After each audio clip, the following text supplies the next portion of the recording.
Chapter 343. The cold star was hanging high in the sky, and the wind on the lake was chilly. Lu Cheng pulled Yan Zhika's left hand and put it into his warm pocket. Thinking about going to the capital in April and the national competition, I feel a little excited. After watching the lot drawing ceremony, he couldn't calm down and urged his little fairy, who was in a similar state to him, to take a walk by the lake. There are still more than 2 months to go. No matter how excited you are today, it's useless. Yan Zhika pursed her lips and teased him. I know. But some reactions can't be controlled. Lu Cheng took a deep breath of the fresh, moist air and replied with a big smile. After this wave of excitement, I'll relax and practice martial arts during the winter break. I'll strive to make greater progress before the national competition. Lu Cheng's body was not tired, but his mind was. He urgently needed a break to relax his mental tension so that he could set off again. You're worth teaching. Yan Zhika pretended to be an old man. She looked up at him and said, I'll go to Jiangnan on the 3rd day of the first lunar month. I'll stay at my grandfather's house for a few days and see if I can help you get information about the 9 words formula, if it's not a secret of the sect. I didn't mention it, but Ke still remembered it. Lu Cheng narrowed his eyes and couldn't stop smiling. He felt so warm in his heart, as if he had drunk a bowl of hot soup in a world of ice and snow. He laughed and said, It doesn't matter if it's a secret of the sect. When I become the son-in-law of Xiaofan study, I'll be half a family member. Then I'll be able to get access to things that don't involve the unique skills of the fighting sect. You're dreaming. Yan Zhika rolled her eyes and glanced at her boyfriend. He didn't know if she was saying that he was dreaming of becoming the son-in-law of Xiaofan study, or that he could get access to the secrets of the sect other than the unique skills of the fighting sect. As a person, you have to think about the future. Only then can you live a meaningful life, Lu Cheng said happily. Holding the girl's hand, they slowly walked forward. Beside them was the calm and sorrowful surface of the lake. He paused for a moment and then let his thoughts run wild. When the time comes, I'll have to make a trip to Moshang to wish my master and senior sister a happy new year. I'll also burn incense for all the patriarchs. I'll take the opportunity to learn a few more unique skills of the ice sect. If I'm lucky, I might even gain something else. For example, Senior Queen of Thought and the others' insights on the cultivation of the army formula, the forwarding formula, and the swordsman formula, as well as the latest research results on cultivation. Yo, now you know how to go to the ice god sect to pay a New Year's visit? Yan Zhika joked with a smile. Of course, it's all thanks to your good teaching, Coach Yan. Lu Cheng praised sincerely. Now that he had formally become Lu Cheng's disciple, he couldn't just make a phone call to say hello like last year. Cuckoo had repeatedly reminded him about this. It's good that you understand. How are you going to thank me? Humph, you will definitely say that there is no need for thanks between us. Yan Zhika's eyebrows relaxed and her eyes lit up. How about a kiss or a massage? Lu Cheng suggested a way to express his gratitude. Yan Zhika glared at him, feeling both annoyed and amused. Are you thanking me or taking advantage of me? How can you call it taking advantage when it's between a boyfriend and girlfriend?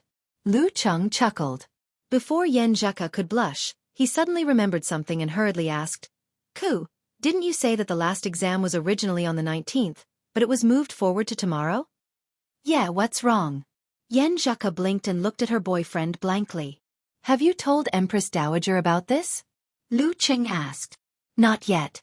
Yan Zhika vaguely sensed her boyfriend's intention. She looked at him suspiciously and asked, Why do you ask this? My exam is finished tomorrow. Why don't we go to Xiaofan for a couple of days and go back on the 20th? I didn't have the chance to accompany you during the youth tournament. Lu Cheng suggested excitedly. After the youth tournament, he had planned to date his little fairy girl in Xiaofan for a couple of days. However, he was summoned to Moshang by Geezer Shi. Yan Zhika looked up and replied in a light tone, Yes, I am. Okay. During the New Year's Day holiday, she and Cheng didn't go out for a date because of the exam. Seeing Yan Zhika agree without hesitation, Lu Cheng was very excited. He hurriedly said, Let's sit over there. I'll change the tickets and book a hotel. You can ask Gu Shuang if she has any good recommendations for Xiaofan. Okay.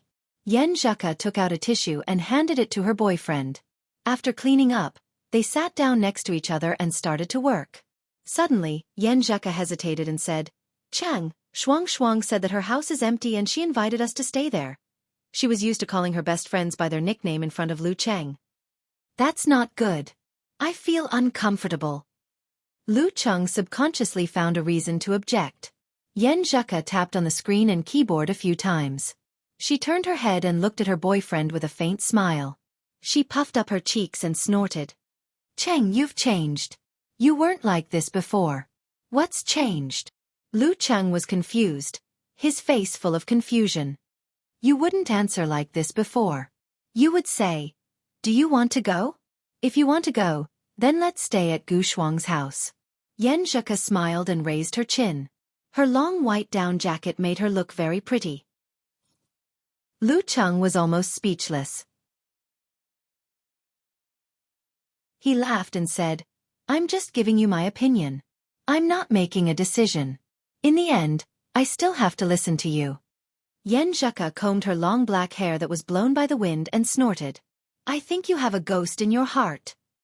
For some reason, when she said, have a ghost in my heart, she suddenly blushed. She pretended to look to the side and changed the topic. Actually, I'm so stupid. Why did I ask Shuang what good recommendations there are in Gaofan? Why? She doesn't know these? That's impossible. Lu Cheng blurted out in surprise. That's not it. Think about it. If I told her that I was going to Gaofan with you instead of sleeping in her house, what would she think? She would definitely think the wrong way. How embarrassing. Yan Zheka pouted and explained with slight annoyance. A girl's mind is really full of twists and turns. Lu Cheng thought for a while and said, why don't you sleep in her house and I'll stay in a hotel outside? Or tell her that your period is here. According to Yan Zheka's recent cycle, it would be tomorrow. Yan Zheka pursed her lips and tilted her head. She suddenly burst into laughter, as if hundreds of flowers were blooming in front of Lu Cheng. Her eyes were gentle and her dimples were enchanting. I've already told Shuang that. Already told Gu Shuang about my period? Lu Cheng's mouth was half open. He was both angry and amused. I was almost tricked by Yan Zheka again. Humph! You asked me to ask her. You made me laugh so much. Yan Zheka said with a red face. That little girl Gu Shuang actually asked me to take precautions and asked me when I had sex with Cheng. Without waiting for an answer, she said, Shuang said she would treat us to a meal at a club. The dishes there are in the top 3 in Gaofan. Okay. Lu Cheng agreed easily. He handed the phone to the girl and said, 2 rooms with big beds, Ming Chi International Hotel. He had a good impression of this 5-star hotel. Let's share a room. Yan Zheka hesitated for a while and then blushed when she saw Lu Cheng's surprised eyes. She turned her head and said, you will definitely use the excuse of rubbing my belly to squeeze into a room, won't you? Won't you? Yes. I'll definitely do that. Lu Cheng smiled and gave her a way out. Of course he did think so. If you want to squeeze into one room, it's a waste to book 2 rooms. Yan Zheka had an expression of, I was right, wasn't I? But she was biting her lips lightly and looking at the night sky with a bright moon and few stars. After the exam on the 17th, Lu Cheng had a lunch with Zhao Chong, Kai Zongming, Qiu Zhigao and others. In the afternoon, he and Yan Zheka set off on their journey back to Xing province.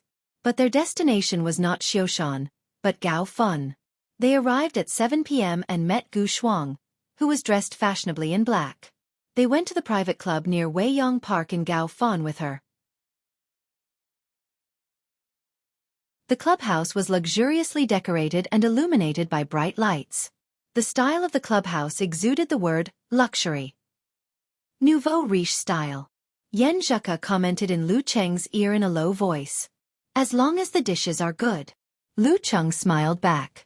Gu Shuang, who was watching them from the side, said in annoyance, can you two stop showing off your love every second? You have to understand the feelings of a lovelorn child. In front of her was a waiter who led the way. Lovelorn? You dumped him, didn't you? How many times have you dumped him? Yan Zheka teased her best friend. At this time, Lu Cheng noticed that many of the guests passing by were martial artists with vigorous qi and blood. Some of them were even introverted. They were in groups of 3 to 5 and seemed to know each other. After passing through the hall, they went somewhere. So many people today? Gu Shuang also noticed something was wrong. This was a private club. The waiter smiled sweetly and said, "Miss Gu, this is a gathering of the martial arts circle in Gaofan. As you know, our boss is very close to the martial arts circle." A gathering of the martial arts circle in Gaofan? Gu Shuang glanced at Lu Cheng subconsciously. Her best friend's boyfriend was the champion of the youth tournament. It's almost the new year. Every circle will have a gathering. The waiter kept his mouth shut and didn't say more. It's almost the new year? There's still half a month to go. Gu Shuang shook her head in confusion. At this moment, they heard a loud chatter. Looking back, they saw a group of martial artists coming in from the entrance of the club. They were surrounding an exceptionally handsome young man and were talking about something. This young man was no stranger to Lu Cheng. He was Zhang Zhutong of the Divine Fire Club. Oh, it's a small world. Lu Cheng couldn't help but laugh secretly. This scene was very similar to the first time he met Zhang Zhu.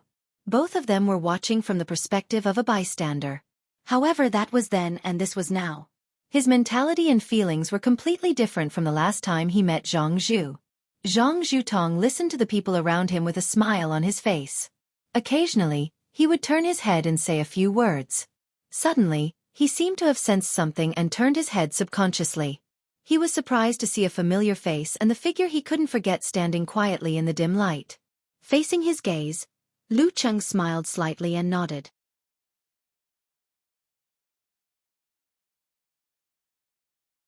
Chapter 344. Lu Cheng nodded and turned around leisurely.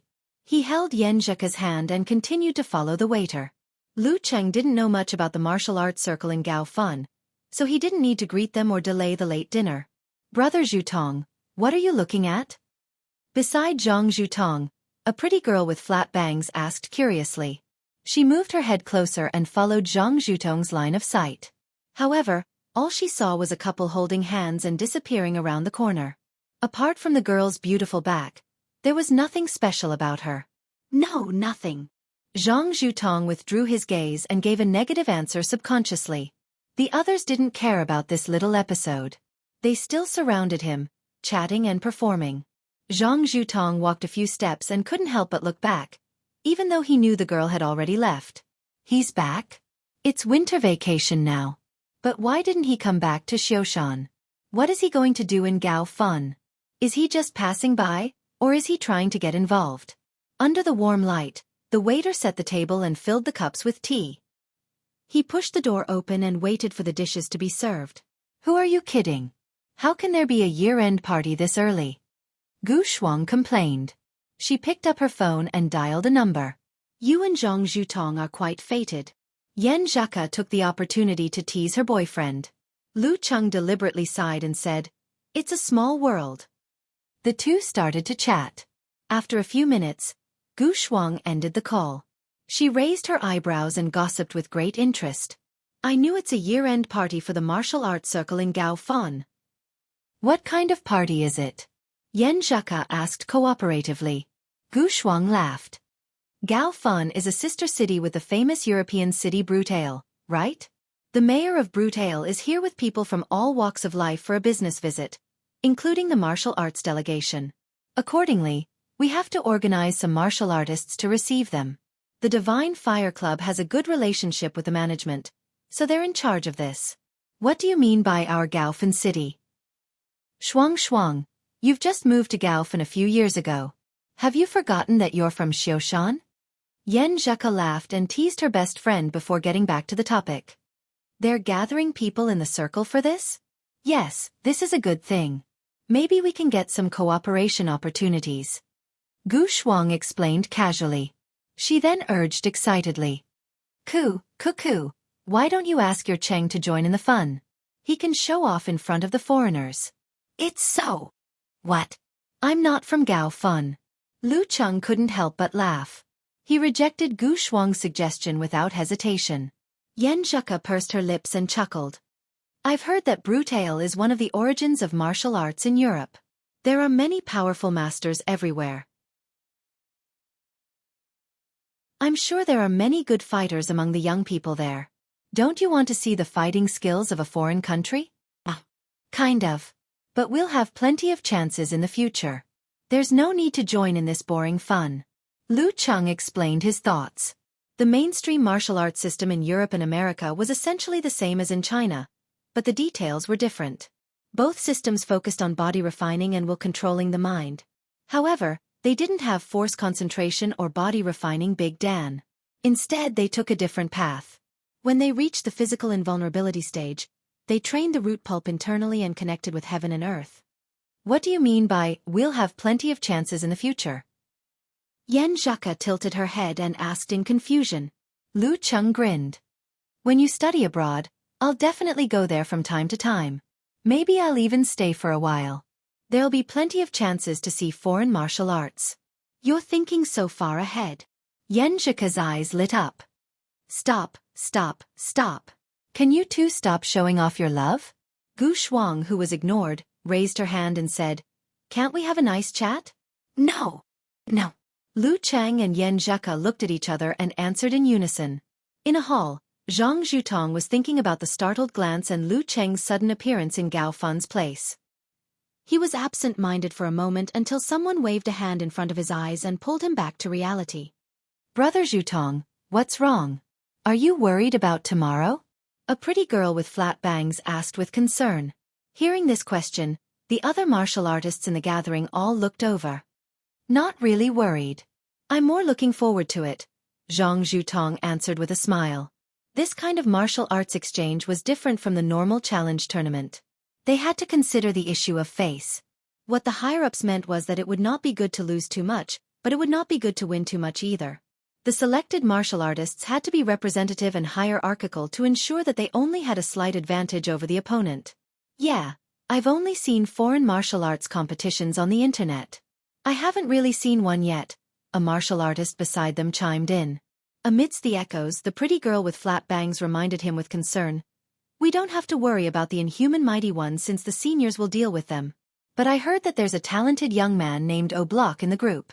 He's only 20 years old, but he's already as strong as a top professional 7th pin or a weaker professional 6th pin fighter.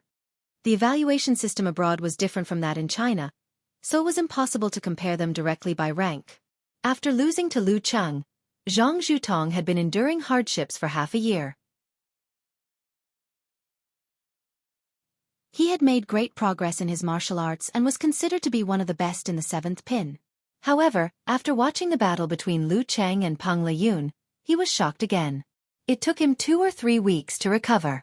When he confidently called for a gathering in the martial arts circle to welcome the Brutale delegation, he met Lu Cheng unexpectedly. His confidence was shaken. I'll try my best. There's still a chance to win. Even if I lose, I won't lose too badly, Zhang Zhutong answered carefully. While they were discussing the details of the next day, in another room, Lu Cheng and Yen Zhaka were tasting the top 3 dishes in Xing province that Gu Shuang had mentioned. They felt that Lu Cheng lived up to his reputation. They ate so much that they couldn't wait to finish everything. For example, the Kung Pao chicken. The meat was tender but not rigid. It was smooth and fragrant. After eating and drinking, they were driven back to the hotel by Gu Shuang and checked in. It was already dark. Lu Cheng and Yen Zhaka opened the door and turned on the lights, hand in hand. This was the first time they had slept in the same bed without another room as a cover. It was the first time they had slept in the same bed. The light was dim and the warmth was overflowing. They felt like a couple returning home together. Nowadays, the lights in hotels are getting dimmer and dimmer. You can't save electricity like this. Lu Cheng exclaimed. Yen Zhaka was about to say something when her expression changed slightly.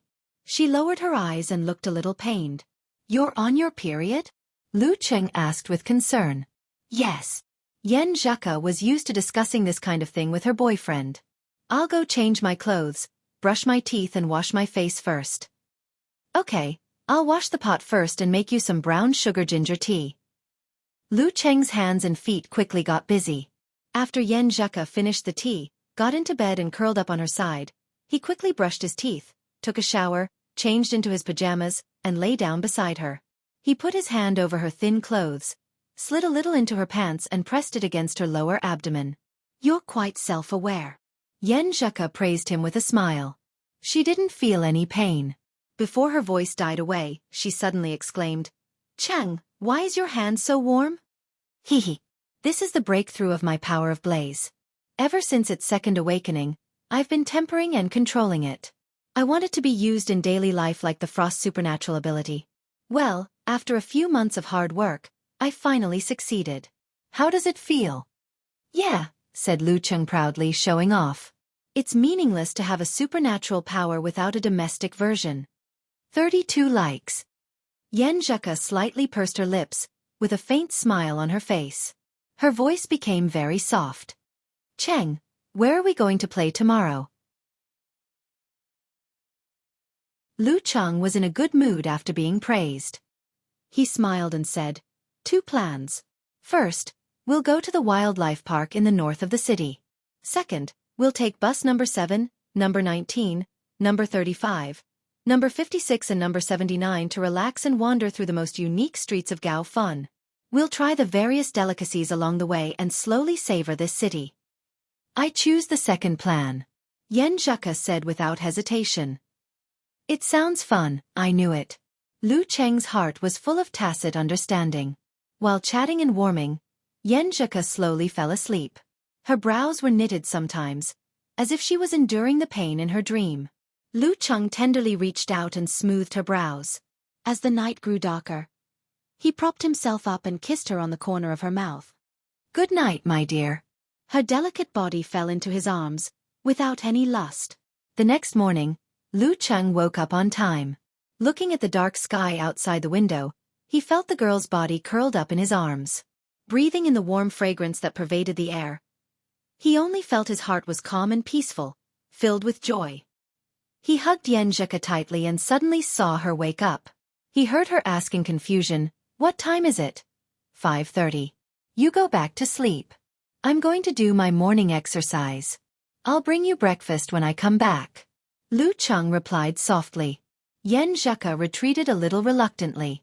Suddenly, she was stopped by something hard. Her body was slightly stiff. Lu Cheng smiled embarrassedly and said, Some reactions can't be controlled just because you know it. As long as you're healthy, you'll be like this in the morning. Not to mention when you have a little fairy sleeping beside you. He repeated what he said the day before.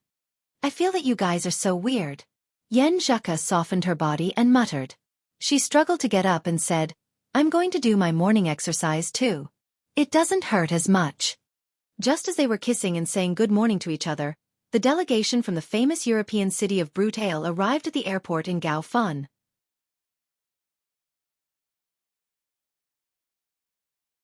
Chapter 345. After the morning exercise, Lu Cheng and Yan Zheka went back to the hotel. They planned to have breakfast on the bus ride to Xiaofan. After taking a shower and tidying himself up, Lu Cheng waited for a while and saw Yan Zheka coming out of the bathroom. She had just changed her hairstyle. Her sideways bangs hung down, which made her eyes and eyebrows more beautiful. Her temperament was purer, gentler, and radiant. A long white down jacket, black leggings, fluffy snow boots, a light pink knitted hat, and delicate silver earrings entered Lu Cheng's eyes one by one, making him feel youthful and quick-witted. Even though he had long been accustomed to his girlfriend's appearance, he couldn't help but take a look at her again and again. Do I look good? Yan Zheka lowered her eyebrows and asked with a little pride. Did you put on makeup? Lu Cheng stared at the girl's pink and glossy lips. As a straight man, the most common way to tell if a girl had put on makeup was to look at her lipstick. If it was thick, it meant heavy makeup. If it was light, it meant light makeup. If he couldn't tell, it meant no makeup.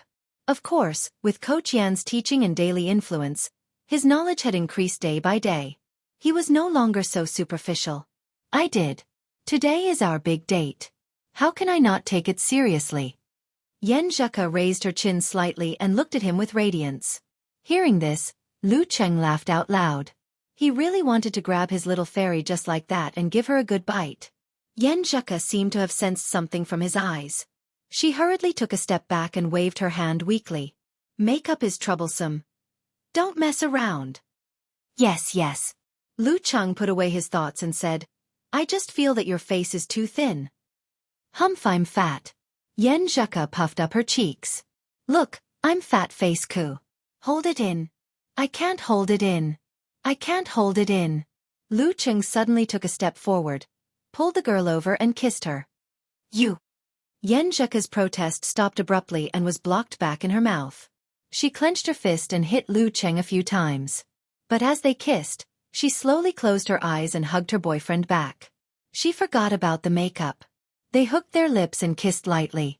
Their breathing gradually became irregular. "Are you still not going out?" As the atmosphere became more and more intense, Yen Zheka tilted her head back, glanced at Lu Cheng with tears in her eyes, and broke free from his embrace. "Actually, it's not bad to laze around in the room all day." Lu Cheng looked at the girl's moist lips and smiled. "Pervert."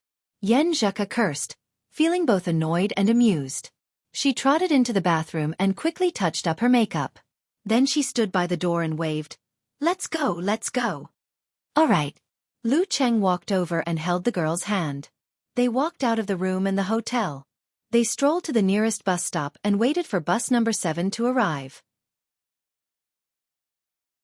Since it was the weekend, there weren't many commuters. Even though there were quite a few old people, the bus wasn't crowded. Lu Cheng put in a coin and held his little fairy's hand. They found a seat at the back of the bus and sat down. The bus swayed in Xiaofan as it traveled through the city. The scenery on both sides of the bus gradually changed from the original high-rise buildings to the past. Buildings built in the last century appeared in front of Lu Cheng and Yen Zheka's eyes. These were all factory areas of enterprises in the past. Later, when the factories moved out, they used the vacated land to build a residential area for employees. Lu Cheng had done his homework. He pointed at the scenery outside the window and said to the girl, "There is a university and a high school nearby. It's quite lively around here. Let's go eat a private home cuisine." "Private home cuisine?" Yen Zheka asked in surprise. "Private home cuisine for breakfast?" When it came to dates, she wasn't the type to simply enjoy them. After the first few times, when Lu Cheng was making plans, she would help to look over and give her own opinions. She was very involved. However, last night, her stomach really hurt so badly that she didn't have the energy to discuss. "My private home cuisine is in quotation marks. You'll know when we get there," Lu Cheng said with a smile. The number 7 bus stopped at the bus stop. He hurriedly pulled Ku up and said, "We're here. It's time to get off." Yen Zheka was full of curiosity and expectation. She followed Lu Cheng like a little deer with innocent eyes. They got off the bus with light steps, crossed the crosswalk, and entered an old residential area. In the residential area, Lu Cheng led her around and around, asking passers-by where building number 4 was from time to time. After passing row after row of buildings, they finally found their well-hidden destination. There was no elevator here. They walked along the corridor and came to the 2nd floor. They saw the door on the left open and smelled the alluring aroma from inside. Noodle house. Yen Zheka sniffed and breathed in the smell in the air. Yes. This old lady used to be the chef of Gaoyun Noodle House. She retired and moved here with her husband. Under the encouragement of her children, she bought the house opposite and started a noodle house without a signboard. Well, there are many similar places in the surrounding residential areas, mainly for students and teachers who don't like to eat in the cafeteria. It's impossible to find it without a familiar guide. Lu Cheng introduced the private home cuisine in front of them. Gaoyun Noodle House was a time-honored restaurant in Gaofan. It was the kind of restaurant that was recommended by tourists. Unfortunately, it got worse and worse. The locals didn't like to go there anymore. Only tourists could coax them. Yen Zheka opened her eyes wide and blurted out, "How did you find it?" Shuang didn't mention it yesterday. When I was making a guide, I saw someone mention it on the internet. I remembered Fatty Jiang said that Huang Cheng was studying in the nearby University of Technology. So I found his QQ and asked for details. Lu Cheng answered with a little complacency. The old lady has a weird temper. Not only does she not please the customers, but she also gives them a hard time. She will give you the order of special dishes, noodles, and soup. If you don't follow her order, she will be very unhappy. The weirder her temper, the better the business? Yen Zheka bit her lower lip and smiled. Yes, people are so cheap. Maybe they think that the more temperamental a person is, the more capable he is. Lu Cheng said self-deprecatingly. He pulled Yen Zheka into the house. There were only a few tables in the 2 bedrooms and the living room. The old lady was sitting in a chair, watching TV and ignoring the door. Their hair was already gray, but they were still hale and hearty. Because breakfast time was different, Lu Cheng and Yen Zheka didn't wait. They each ordered 2 bowls of noodles and 10 dumplings. The old lady didn't say anything. She went into the kitchen and fiddled for a while. Then she brought the food over and said sternly, "First, eat the beef noodles, then the boiled vegetables, then the dumplings, and finally the sanxian noodles. Drink the soup." "There's really an order," Yen Zheka said in a low voice when the old lady returned to her seat. The two started to eat with great interest. They ate step by step according to the order and felt that it was really good.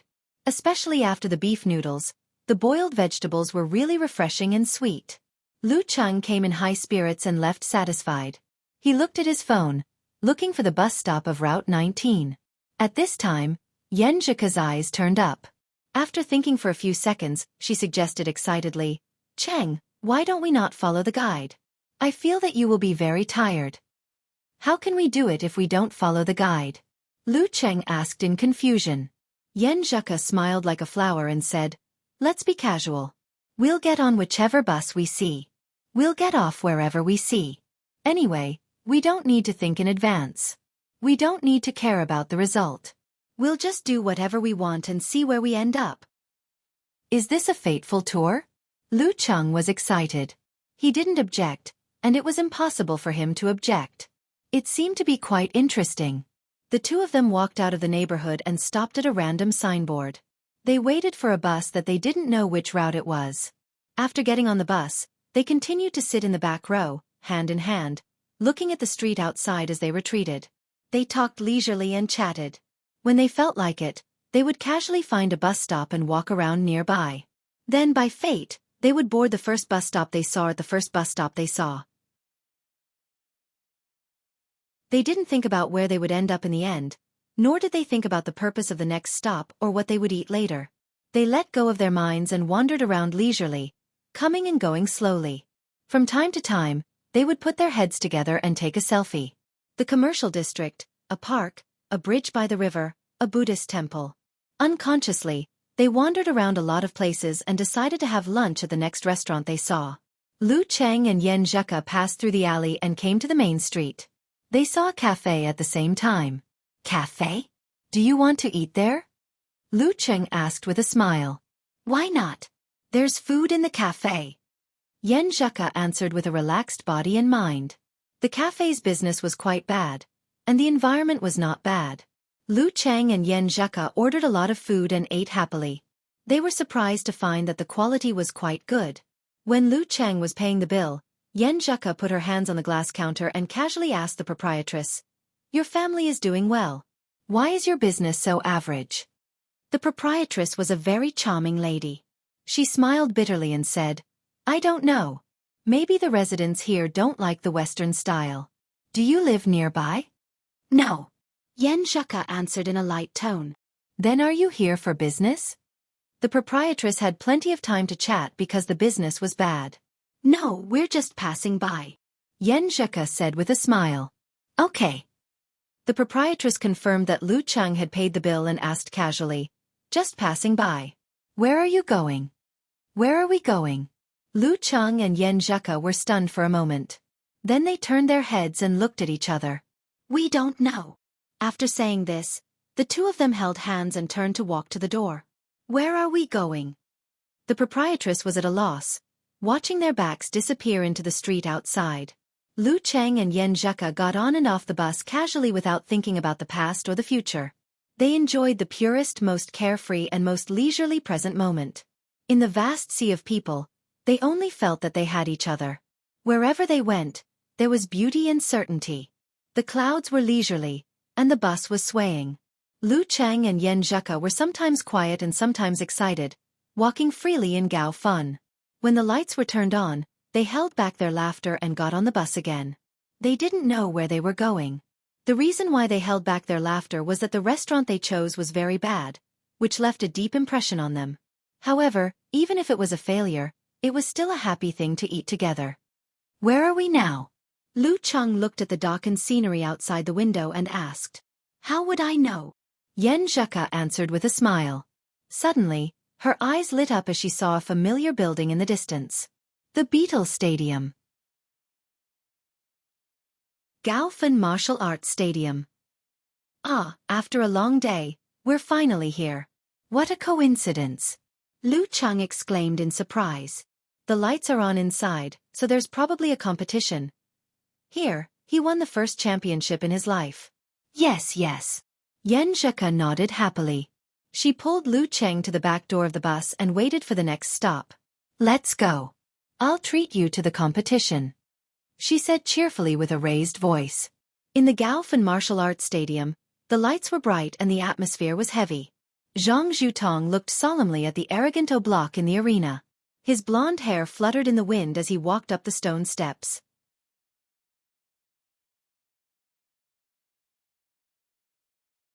Chapter 346. So annoying. It's not open to the public. Yan Zheke pouted as she tried to buy a ticket but failed. Lu Qing glanced at the gate guarded by security guards and encouraged her with a smile. Do you want me to lead you to do something bad? Find a place to crawl in? What kind of competition is not open to the public? No, I'm a law-abiding good kid. Yan Zheke had come here on a whim. Seeing that she couldn't enter to watch the competition, she gave up the idea. She rolled her eyes and said, There is a dessert shop here that is very good. Shuang and I have tried it. Their feng shui is very good. Come on, let me take you there. Lu Qing said without thinking, You can't eat cold food during your period, right? I can watch you eat it. Yan Zheke raised her chin with a smile. And there's cake and stuff. All right then. Lead the way, big sister. Lu Cheng had forgotten his original purpose and said with a smile on his face. Today was a casual day. Follow your heart and follow your fate. Oblock wins. Oblock wins. Oblock wins. Similar words echoed in the stadium again and again, making the selected audience more and more depressed. However, they still had to pluck up their spirits and cheer for their opponent in line with the friendship between the two cities. Zhang Zhutong's body was still trembling, and his face was pale. It seemed that he had not only consumed a lot of energy, but also suffered a certain injury. He broke free from the nightmare of failure and glanced at the rostrum. Governor Luo Zhong, Mayor Chao Jincheng, and the others looked gloomier than the other. Zhang Zhutong's heart sank. He could only hope that the other fighters could defeat their strong opponents and save his face. Even if he couldn't win, he couldn't lose miserably. However, he also knew that the possibility of his wish coming true was very slim. It was all Oblock's fault for not following the rules. He actually fought 3 matches in a row. Not only did he defeat Han Zhifei and Xiaofan, but after a long battle, he even managed to injure himself with a single move. Originally, it was supposed to be a different fighter after each match. Now that the strongest fighters on his side had failed, the Xiaofan martial arts group would have to face the following fighters from Brutale. Zhang Zhutong gave up the starting position and prepared to fight against the third young fighter from Brutale's delegation. He wanted to win and keep the situation under control. However, he encountered an unreasonable guy. The most likely possibility was that all the young fighters on his side would be defeated. Zhang Zhutong thought bitterly. Oblock actually had a freakish physical strength that exceeded his own level of physical strength. Below the inhuman stage, abnormal physical strength is too advantageous. Another martial artist beside him sighed. Hearing this, Zhang Zhutong wanted to respond with a polite smile, but no matter how hard he tried, he could not squeeze out a smile. Is it delicious? Yan Zheke rested her chin on one hand and looked at Lu Cheng with sparkling eyes. Lu Cheng unhurriedly scooped a spoonful of Snow White and put it in his mouth. He savored it for a few seconds before saying, It's delicious. It smells like milk powder when I was a kid. But this one is cold and tastes better. I've appraised it. It's not bad. Yan Zheke smiled proudly. She poked a piece of cake with her spoon and ate it slowly. Both of them hadn't eaten enough because of the terrible dinner, but now they had a good appetite. Outside the window, the city lights were shining brightly, reflecting their shadows on the glass. The night was getting darker. At the gate of the Beetle Stadium, the security guards made way for them. Governor Luo Zhong, Mayor Chao Jincheng of Xiaofan, and others accompanied Mayor Brutale Dawkins and his entourage out. They chatted politely as they waited for the vehicles to approach. At the edge of the delegation, the tall Oblock stretched his arms and legs and looked around casually. His blonde hair shone brilliantly under the light, just like the magnificent view of the sea at sunrise. Coupled with his handsome facial features and aggressive fighting style, he was widely known as the Son of the Sun. The young martial artists of Xiaofan are mediocre, said the black-haired Charles beside Oblak in the Brutale language. Oblak replied with a smile, I heard that this is only the second-class city in China. He was implying that he agreed with Charles's assessment. I'm disappointed. The brown-haired Johnny spread his hands. To be honest, I feel the same way. After 3 rounds, it's still not enough. In Chinese it's like... Oblak flexed his arms and said in a foreign language, Enough. Not. Enough. Not. Enough. The translator beside them listened awkwardly. He didn't know what to say, so he just maintained a professional smile. Not far away, Zhang Zhutong watched them talk arrogantly. Although he didn't understand what they were saying, he could still feel the contempt in their words. His mood became even more gloomy and depressed. He glanced at the governor Luo Zhong and the mayor of Gaofan, Chao Jincheng. They were both forcing smiles. It's getting late. Let's go.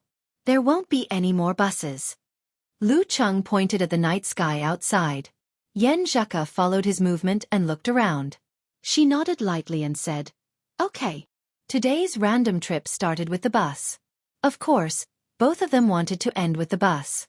After paying the bill with their phones, they pushed the door open and felt the chill of the winter night. Their spirits were instantly refreshed. Walking along the edge of the stadium, they strolled slowly to the bus stop in front of them. They only glanced at the hustle and bustle at the gate. Yan Zheka was in a good mood. She waved her hands and skipped along. Lu Cheng followed her at a steady pace. What a beautiful day! The girl suddenly paused and looked up at the faint stars in the sky covered by the light. She closed her eyes and praised as if she was sleep-talking. The smile on her face was faint but didn't fade away. I think so too. Lu Cheng held her hand. Yan Zheka opened her eyes and said as if she hadn't had enough. It would be perfect if there was a firework ending at the end. Don't buy it.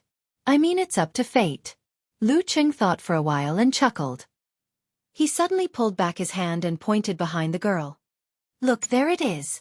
Yan Zheka was surprised and happy. She turned around abruptly and looked behind her. However, the night sky was still and the lights were quiet. There were no fireworks. She was stunned.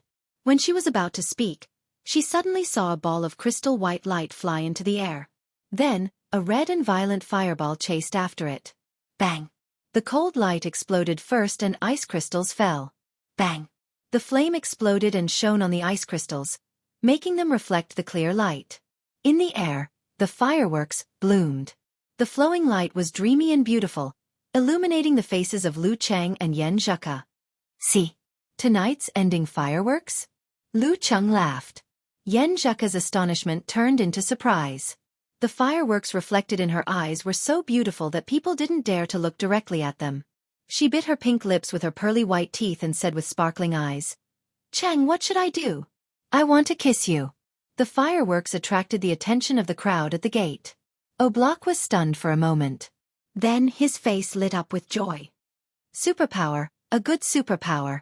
He looked at the corner of the square not far away and saw Lu Cheng and Yan Zheka, who were dating. His eyes flashed and he said excitedly, I'll find that superpower user and spar with him. Just as well, I haven't had enough fun before. Thump. Thump. Thump. He strode forward and dashed towards Lu Cheng at an extremely fast speed. The translator in the suit was shocked and stood there dumbfounded. He didn't know whether to follow or what. Oblak's teacher, the leader of the martial arts delegation, Mason Walker, shook his head and laughed. He instructed Janice beside him. You go be the referee. Don't let Oblak hurt his opponent. This would affect the friendship between the two cities. The bear-like Janice didn't dare to delay. He stretched his long legs and chased after Oblak. Charles, Johnny, and the others followed with great interest, intending to watch from the sidelines. That superpower user was just trying to please his girlfriend on a date, and Oblak had set his sights on him. What bad luck. Zhang Zhutong, who had noticed their movements, looked blankly in the direction of the fireworks. His pupils suddenly shrank. Him. Lu Cheng, who was waiting for his little fairy to initiate a kiss, felt the ground shake. He instinctively stepped forward and shielded Yen Zheka behind him. He saw a young blonde blue-eyed foreign man running towards him with heavy footsteps. He felt several explosive points exploding on his wrists, arms, and torso. These explosive points seemed to connect into a strange tree. Strong, very strong. Lu Cheng squinted his eyes and got into a stance. In his mind, he visualized a frozen river, a snowy plain, and a huge red sun hanging high in the sky. Tisk spar spar. Oblak shouted in choppy Chinese. Spar. Lu Cheng took a deep breath and let the huge red sun fall from the sky and crash into the ice. Against a strong opponent, he had to give it his all. At that moment, Oblak's body suddenly expanded. He swung his fist in a condescending manner. Boom! The huge sun and the frozen river disappeared at the same time. Both fire and ice were extinguished by Lu Cheng's fist. A mutated version of severe warning. Bam! Lu Cheng blocked Oblak's hammer strike with a punch. At the point of contact, something seemed to collapse into a point, turning into a vortex. It stuck to Oblak's fist and neutralized the terrifying force. Boom! The vortex exploded, shooting out violent energy and infusing it into Oblak's body. Thud! Thud! Thud! Oblak took 3 steps back and fell limply in front of the referee, Janice. His eyes were wide open, but his body couldn't move for a moment. Thump! The sound of his strong body falling to the ground echoed in the surroundings. Charles and the others were stunned. Mason and Walker were stunned. Dawkins, Chao Jincheng, and the others were attracted to this scene as well. With one punch, Oblak, who had just dominated the martial arts arena, was knocked down? And he couldn't even stand up? He had just found a passerby superpower user to spar with. What's going on? Yen Zheka poked her pretty oval face out and asked blankly. I don't know either. He said it was a spar. Lu Cheng was equally confused. Seeing that the group of foreigners didn't make a move, he didn't want to bother with them. He held the girl's hand and continued walking to the bus stop. A spar? Why would he suddenly want to spar with you? Yen Zheka asked, puzzled. What's the point of a spar with a guy who can be knocked down with one punch? Lu Cheng answered seriously, he's actually quite strong. It's just that his body is almost at its limit. Why would he want to spar with you when his body is almost at its limit? I don't get it either. I don't either. I can't understand what's going on in this foreigner's mind. Yeah, maybe this is the generation gap caused by the difference in culture and education. The two walked further and further away until they were out of sight. Seeing that the dating couple was about to reach the bus stop, the translator was in a dilemma. He didn't know whether to tell the Brutale delegation about their discussion. What are they talking about? Dawkins, the mayor of Brutale, glanced at Oblak who was being helped up and asked. The translator hesitated and answered, they said that Mr. Oblak is very strong, but he's too tired. That's why he's like this. Too tired? That's why he's like this? Dawkins, Mason, Walker, and the rest were silent for a while. When they looked up, they saw a bus coming and stopping in front of the bus stop. They saw the spectators from before rush into the bus. They saw Lu Cheng with one hand in his pocket, pulling Yen Zheka onto the bus. They saw him squeezing into a space, one hand holding the bracelet and the other protecting the girl. The bus started moving away, leaving a group of quiet people behind.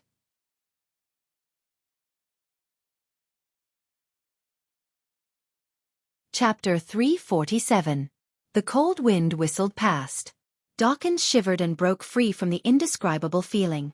He turned to look at Chao Jincheng, the mayor of Gaofan City. Chao Jincheng didn't show any abnormality. His expression relaxed as he smiled faintly. Young people nowadays, those who are capable, are all very strong. They don't like to participate in social events like ours. The beautiful and dignified female translator hesitated for a few seconds, but in the end, she relayed the entire sentence to Dawkins and Mason Walker. She also clearly highlighted the two main points that Mayor Chao emphasized. First, the martial arts exchange match is part of the social event. It doesn't matter whether we win or lose. We don't care at all. Second, the young fighters here who are really capable have bad tempers. They didn't participate in the social event. If Chao Jincheng had said this before, it would have been a case of putting on a false front. But now it was just right, just right. After hearing the translation, Mason Walker's expression changed slightly. Dawkins' smile stiffened a little. The whole delegation's high spirits and arrogance had dissipated a lot.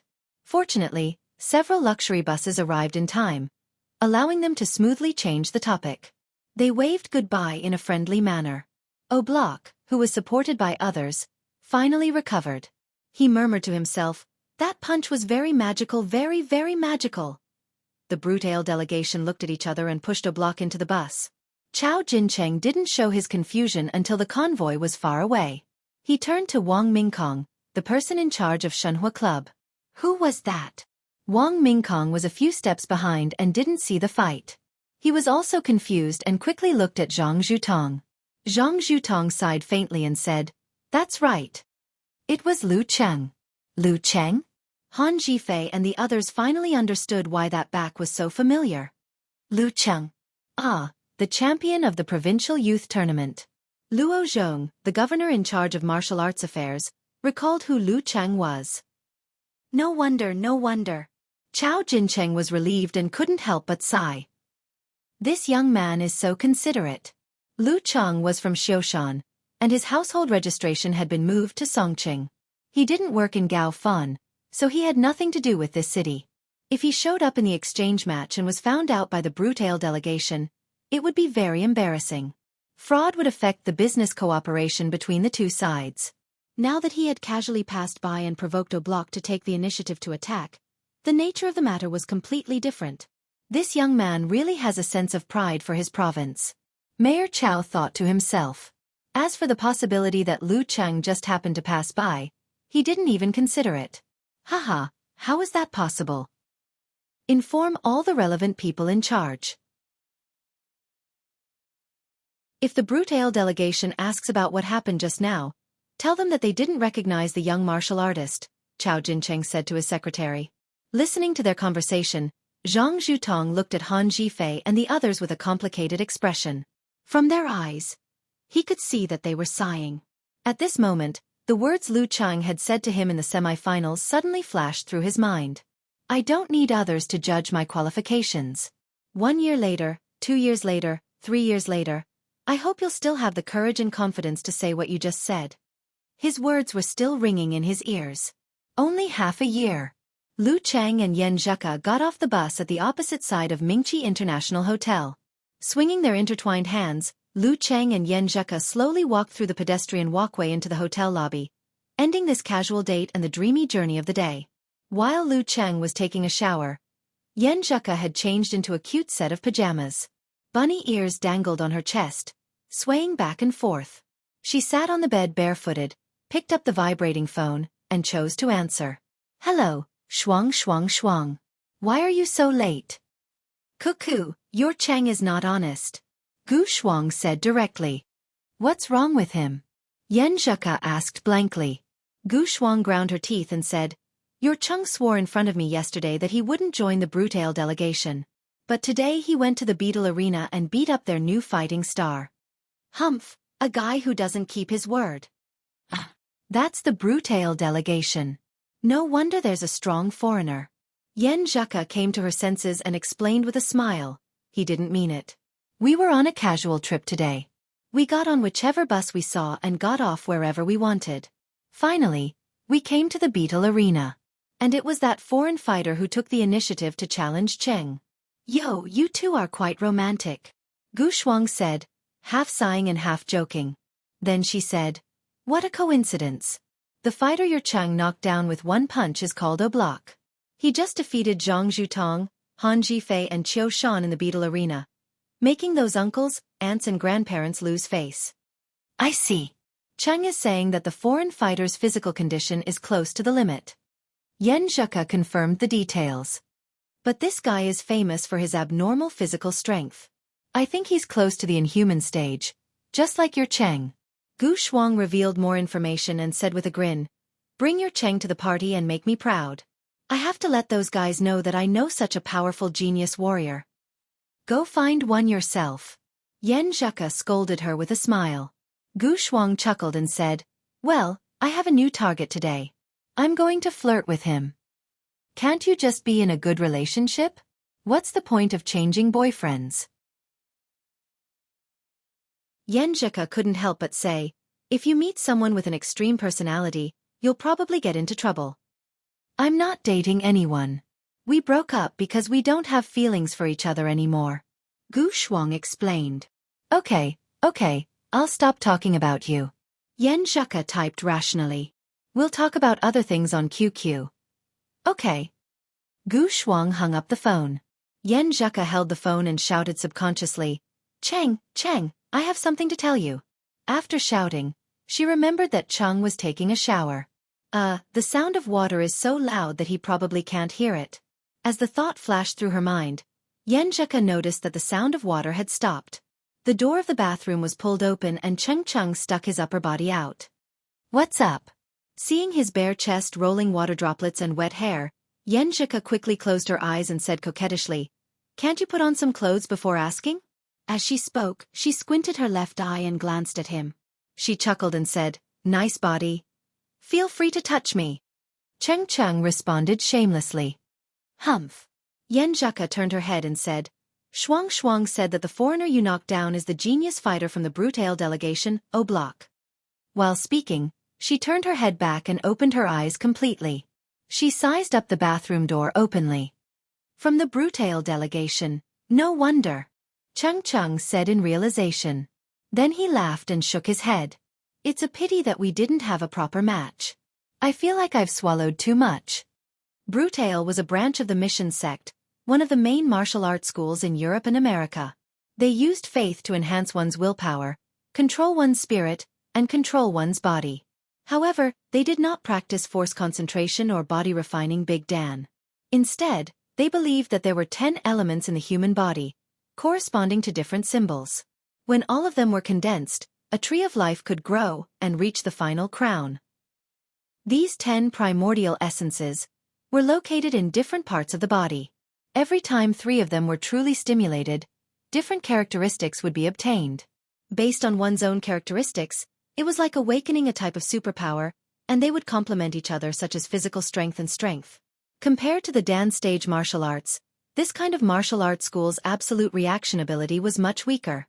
It also lacked the smoothness and transparency of the whole body's strength. However, its explosive power was stronger and had a special bonus. Lu Cheng had read about this in the Longhu Club forum. As for the details, he didn't know. Didn't you say there would be plenty of chances in the future? Yenjika smiled. You're right. Lu Cheng went back to the bathroom. He dried his body and hair with a towel, put on his pajamas, and walked out. Approaching the bed, he looked at Yenjika who was lying down obediently. He chuckled. Who said she wanted to kiss me before? It was all interrupted by that guy. Not me. Yenjika shook her head like a rattledrum with a smile in her eyes. Since you don't want to admit it, I'll kiss you. Lu Cheng climbed onto the bed. Since you won't smile at me, I'll give you one. In the hotel where the Brutale delegation was staying, Oblak sat on the sofa in the lobby, lost in thought. Oh, Oblak, why are you like this? You fought 3 matches before you went to challenge that superpower guy. Come, have a few drinks and you'll forget. Black-haired Charles walked over with 2 glasses of wine. Johnny chimed in, My cute, beautiful, and smart little Sonny told me that you can't see anything from a sudden encounter. Have a good night's sleep. The sun will rise again tomorrow. Oblak suddenly stood up and rushed to the elevator. He went up to the 25th floor and knocked on the door of his teacher, Mason Walker. What's the matter? Mason Walker looked at his student with eyes as blue as the sea. Teacher, I want to challenge that superpower guy for real. Oblak blurted out. Mason Walker pondered for a few seconds and said, We've asked the gentlemen in Xiaofan. They didn't recognize that superpower guy. Or rather, they didn't want to tell us. Besides, we're only here for a few days. But Oblak still wanted to fight for something. Mason Walker smiled and said, Such a powerful superpower guy will become more and more famous. As long as you're still growing, you'll definitely meet him one day. The martial arts world of China was also very important to foreign countries, but most of their attention was on the top professional competitions and title matches. I hope so. Oblak sighed dejectedly.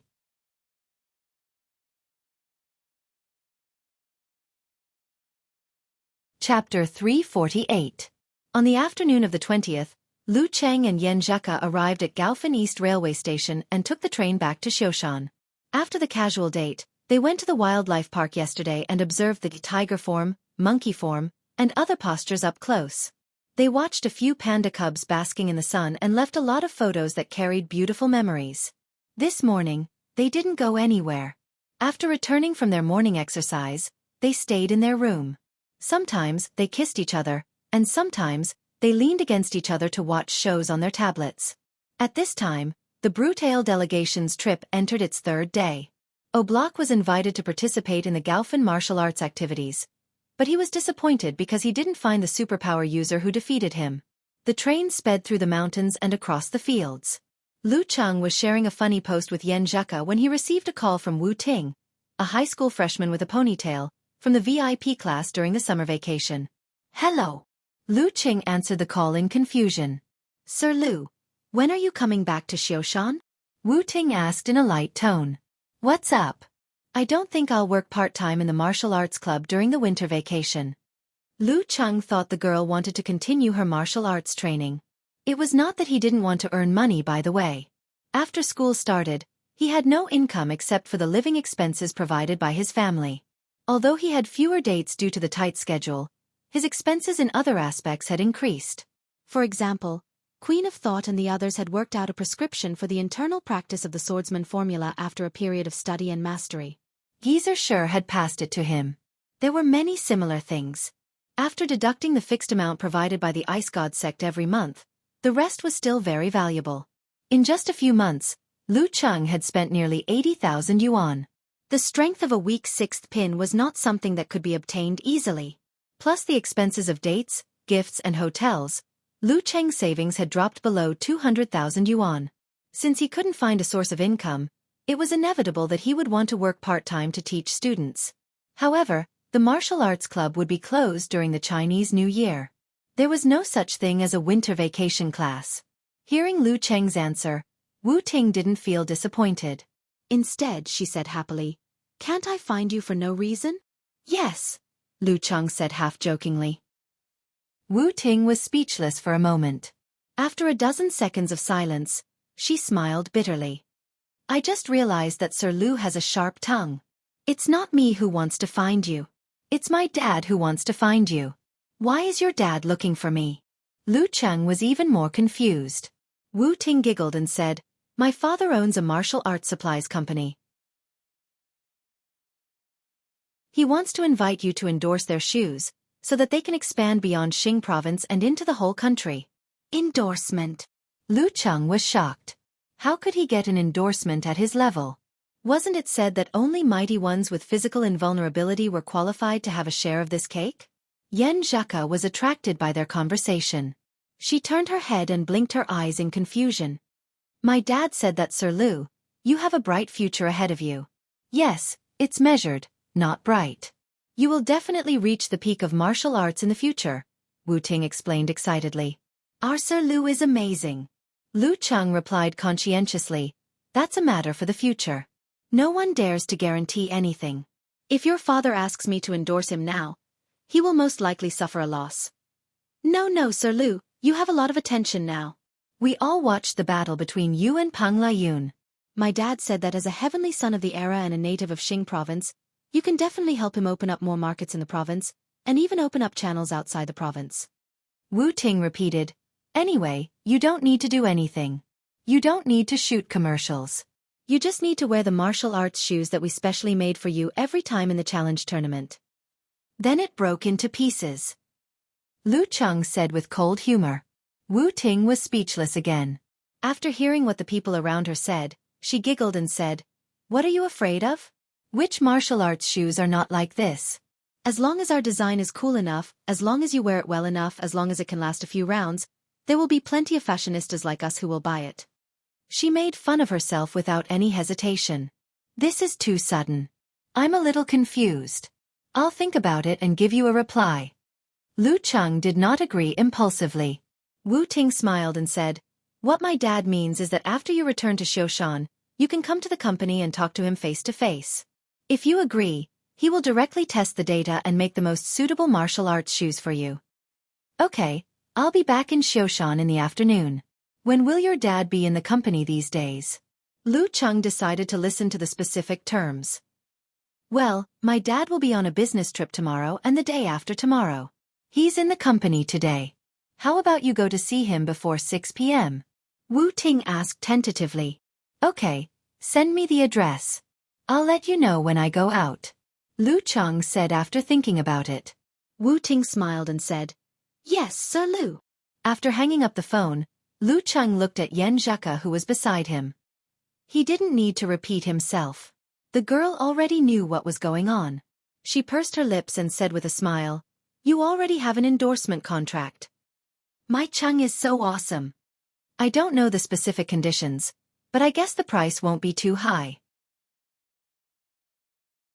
Lu Cheng was happy, but he still kept his mind. With his current strength and level, it was true that he could not get a good price.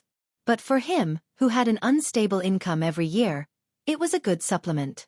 Yan Zheka rolled her eyes and said with concern, Even if it's a good deal, don't rush to sign the contract. Take it back and let the lawyer have a look first, in case there's a trap. Well, not many people dare to cheat you, but some people are rascals. They're just a pile of *T. Even if they can't cheat you, they can still disgust you. Yes, Coach Yan. Lu Cheng answered happily. Yan Zheka pursed her lips and smiled.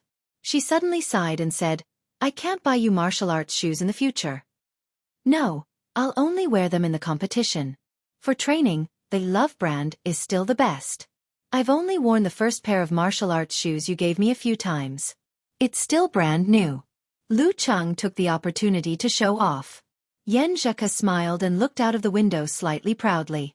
It took only a little more than an hour to go from Gaofan to Xiaofan by train. They soon saw the familiar scenery. The girl also received a call from Empress Dowager.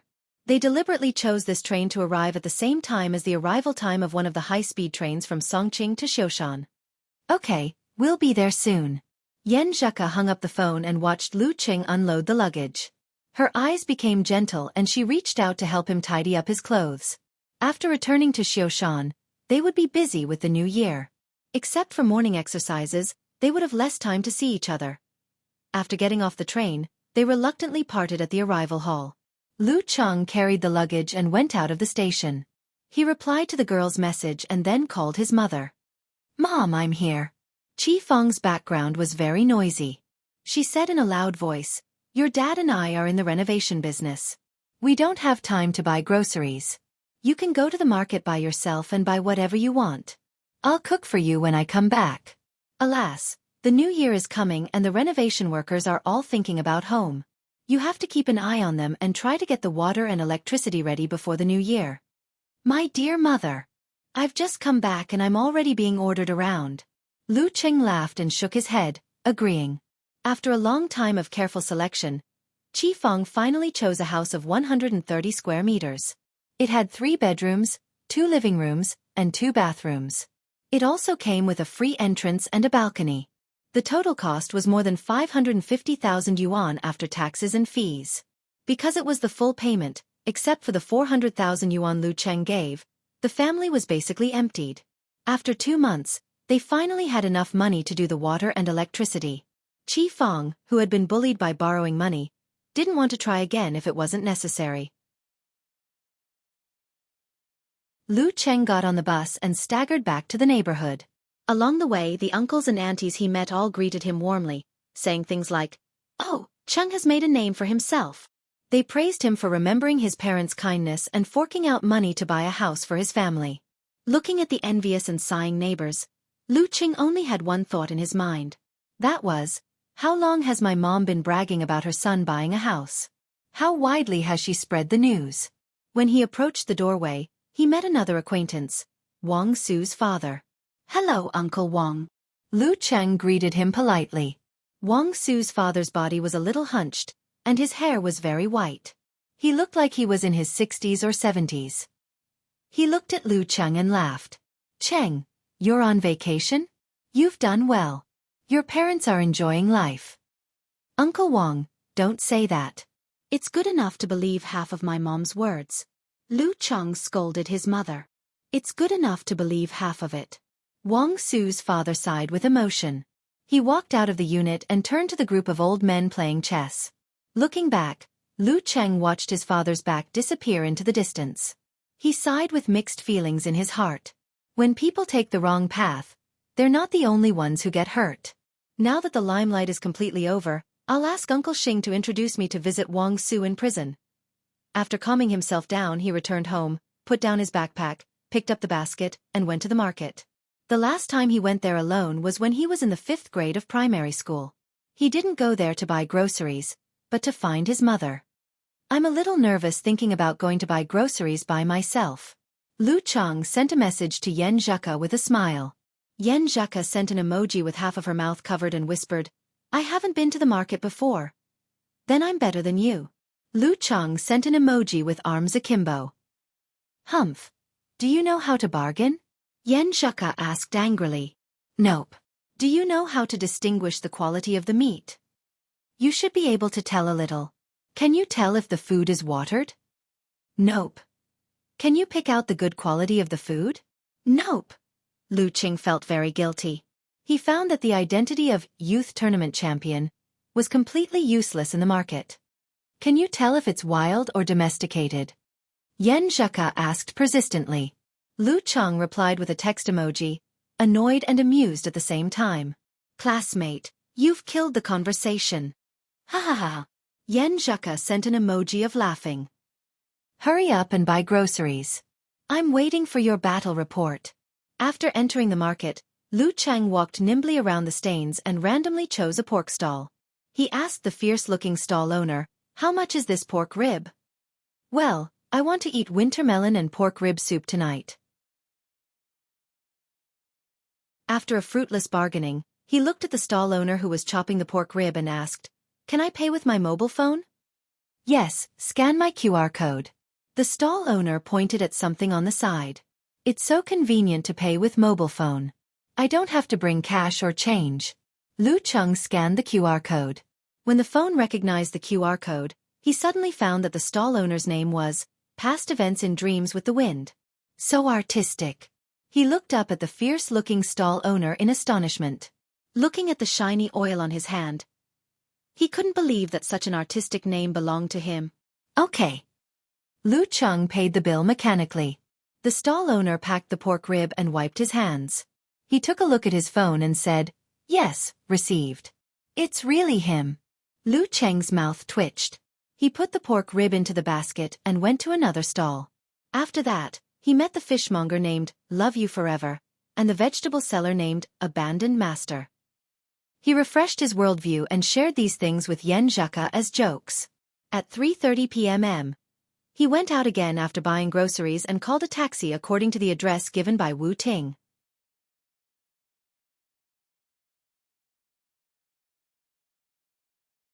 Chapter 349. Pingle District.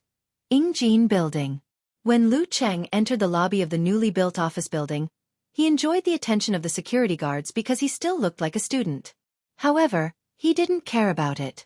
Instead, he looked around with interest and observed the people in the office. He found that most of them were not wearing suits or high-heeled dresses. Most of them were wearing down jackets and overcoats. It was not time to get off work yet. When he entered the elevator, it was not crowded. On the left, there were two men talking about business. On the right, there was a girl with straight hair carrying cups of milk tea and cakes. The smell of perfume made him pinch his nose. If I didn't get the Jin Dan and didn't walk on the path of martial arts, maybe this would be my daily environment. Lu Cheng sighed secretly. When he walked out of the elevator on the 10th floor, he saw the sign on the opposite wall. Zaroji Martial Arts Equipment Company, Limited, it's here. He turned left and came to the door. He saw a girl with long hair playing with her phone in boredom. Hello. He tried to call her. The girl at the front desk looked up and put down her phone quietly. She blurted out, Who are you looking for? As a receptionist of a company, she had a beautiful appearance and a sweet smile. However, her eyes were dull. I'm looking for Boss Wu. Lu Cheng answered with a smile. Boss Wu? Which Boss Wu? The girl at the front desk came back to her senses and showed a puzzled expression. Boss Wu, Wu Qinggui. Lu Cheng said calmly.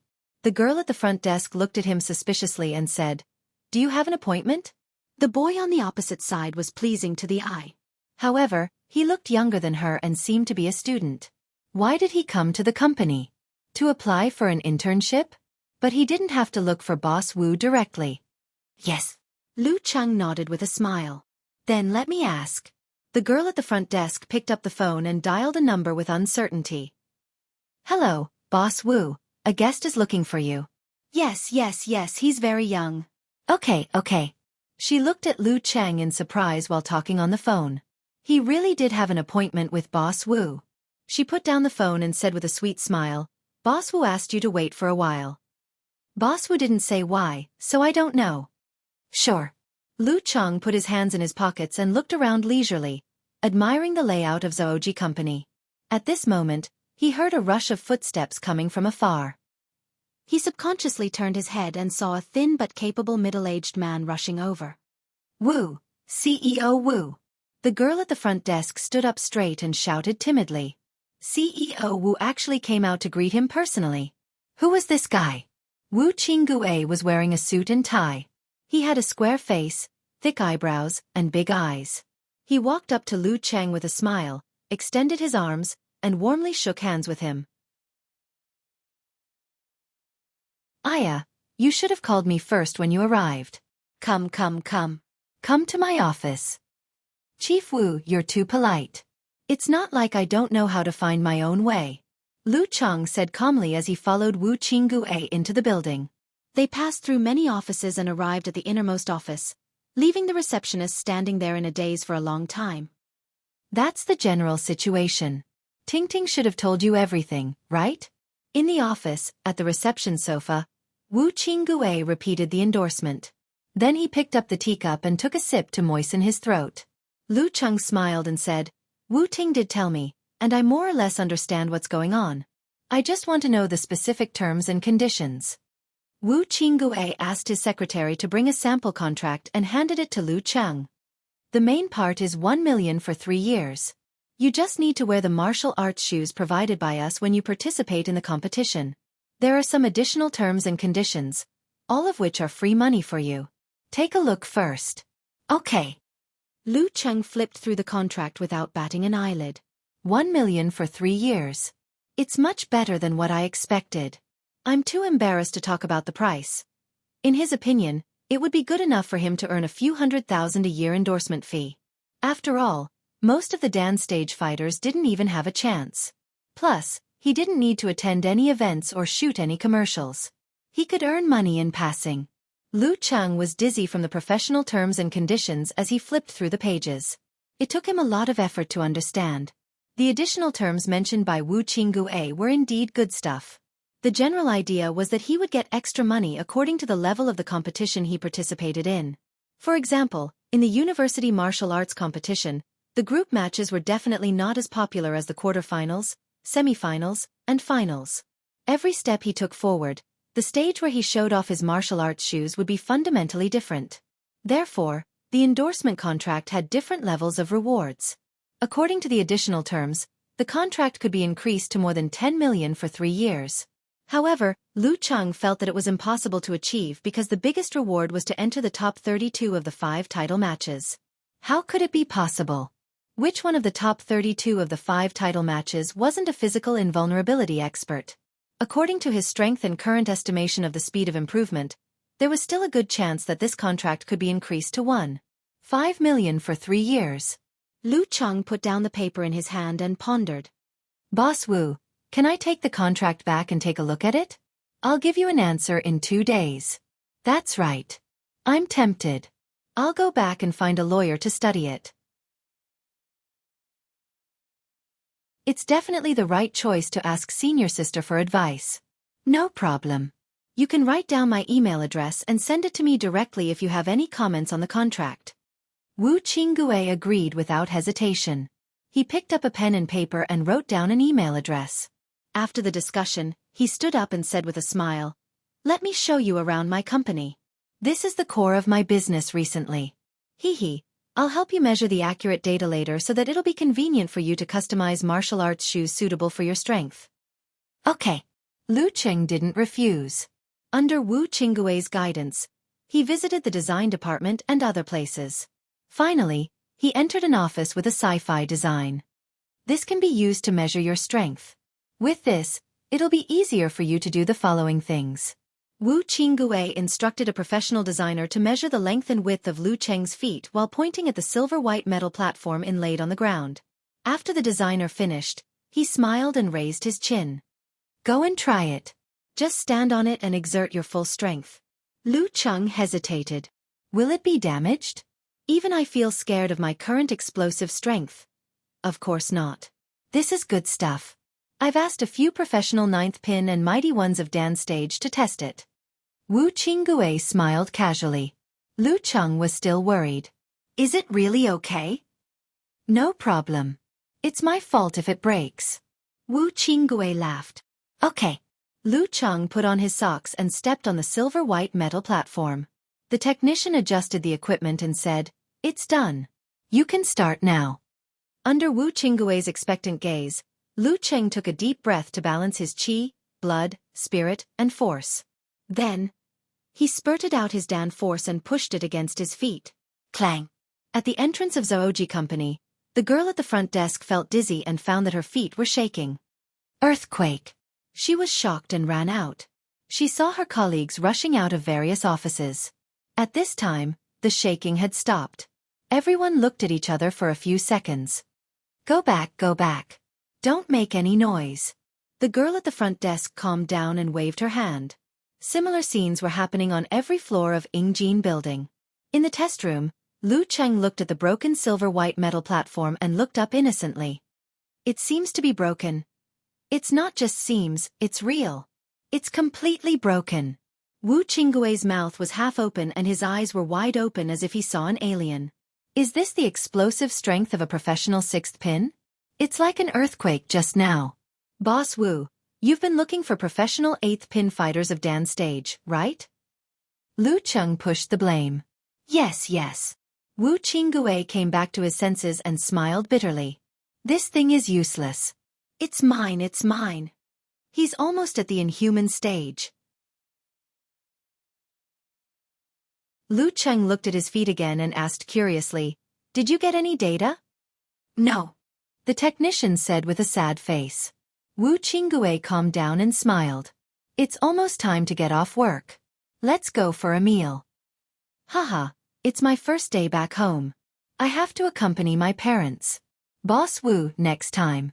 Lu Cheng was still a little guilty. Okay. Wu Qinggui didn't insist. Lu Cheng went back home and talked with Coach Yen for a while. Then he called his senior sister Shiyuejian and told her about it. He took a picture of the contract and sent it to her according to her instructions. When it was dark, Shiyuejian called back. "Little junior brother, there's no problem with this contract. It's just that the term is a little long. After 3 years, you'll have graduated from college and will be preparing for the top professional competitions. Your value will be completely different. It's a loss. Let's sign it for 2 years. 700,000 yuan for 2 years. If you feel embarrassed, let's sign it 2+1. After 2 years, they will have priority, but the conditions must be similar to others."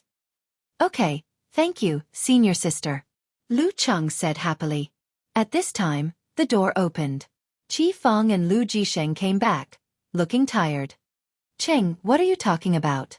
Qi Feng asked casually while changing her shoes. Lu Cheng smiled. "A big contract. A big contract." Qi Feng smiled carelessly and walked into the kitchen. What kind of big contract could there be for a competition and prize money? Lu Cheng didn't explain. He planned to surprise his mother when the deal was done and the renovation cost was subsidized. Hee. I know how hard it is for your mother to do the renovation work.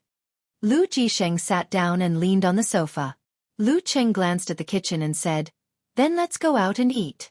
Let's go out and eat." As soon as he finished speaking, Qi Feng shouted in the kitchen, "What kind of ribs did you buy?" "Just ribs." Lu Cheng answered blankly. "What's the difference between ribs?" Qi Feng was both amused and annoyed. "Can't you pick a better place?" You can eat it yourself if you have good teeth. Lu Cheng, the champion of the youth tournament and the one who was negotiating the million-yuan contract, blinked and felt a little wronged. How would I know what place it was?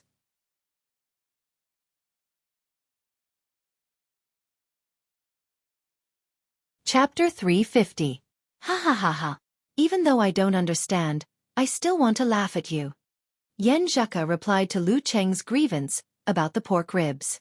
Lu Cheng tilted his head and replied with an emoji of biting a handkerchief.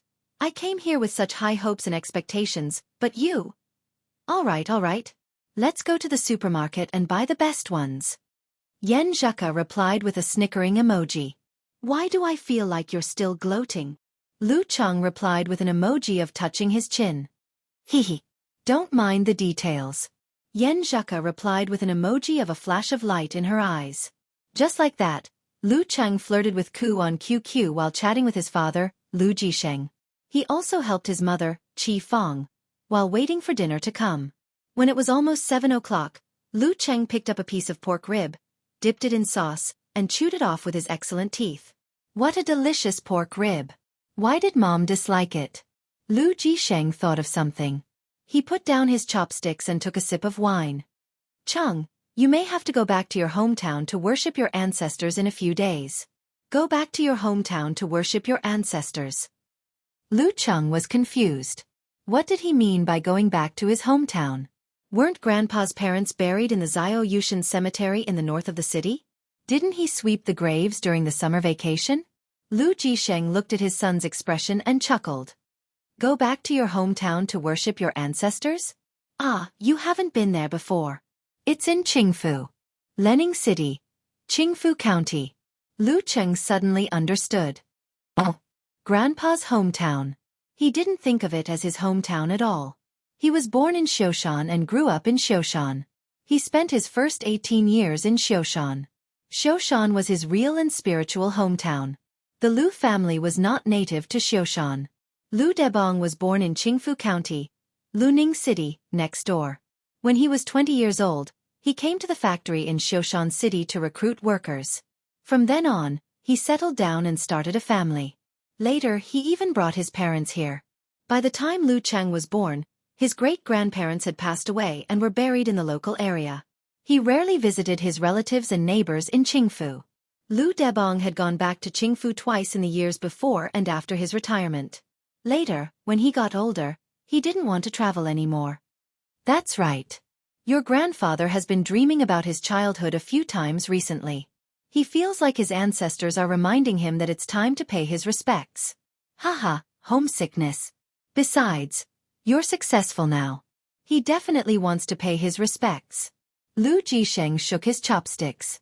If I don't settle down in Xiaoshan in the future, will I often remember and dream of this place when I'm old? Lu Cheng was touched by her words and asked himself this question.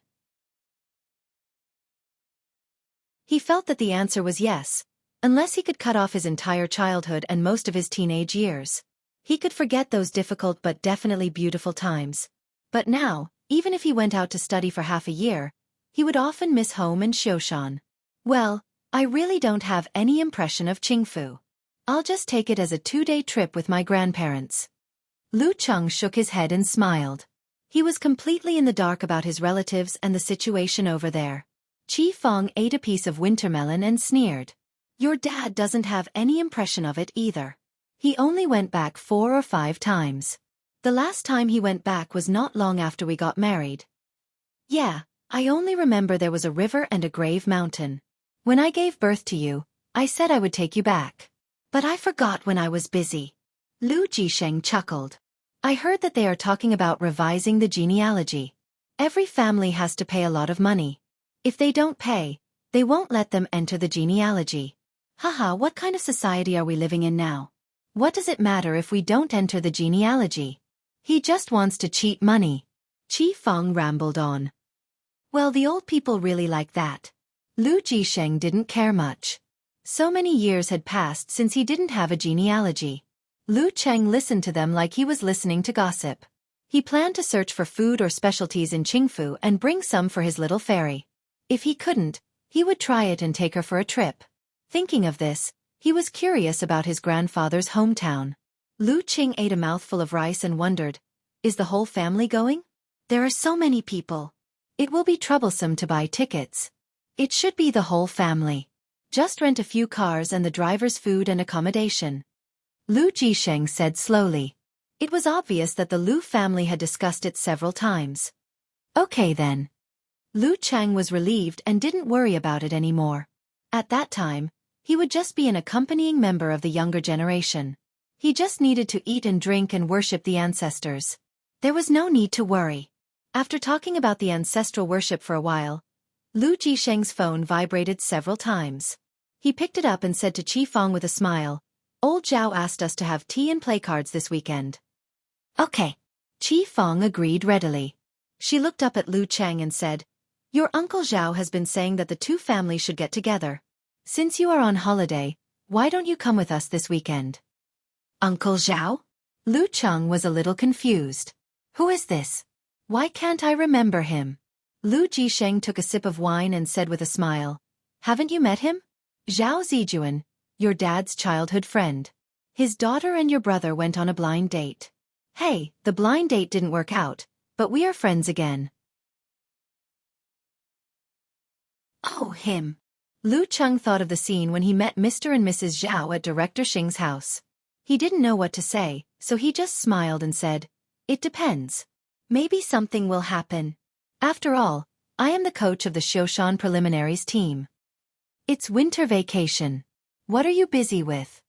Qi Feng nagged. By the way, Fatty Gua also wants to invite us as guests.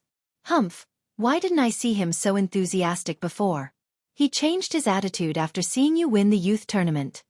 Gua Min, Lu Jisheng's big boss. That's not it. Lu Cheng criticized his mother's judgment. Gua Min should have started to change after he recognized him. Hey, Cheng, Fatty Gua always said something about you protecting him. What's the situation?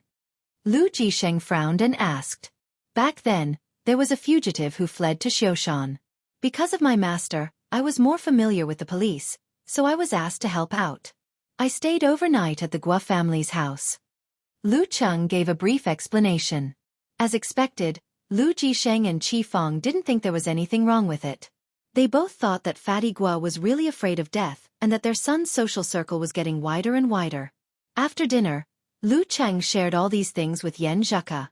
The two of them excitedly discussed the specialties and delicacies of Qingfu Mansion and the great ancestors of Qingfu Mansion. Unfortunately, Lu Cheng's family was ordinary and had no illustrious past. However, there was an outstanding person in this generation, the provincial youth tournament champion Lu Cheng. After chatting for a while, Lu Cheng suddenly received a message from Jiang Fei. Cheng, I have something to ask you.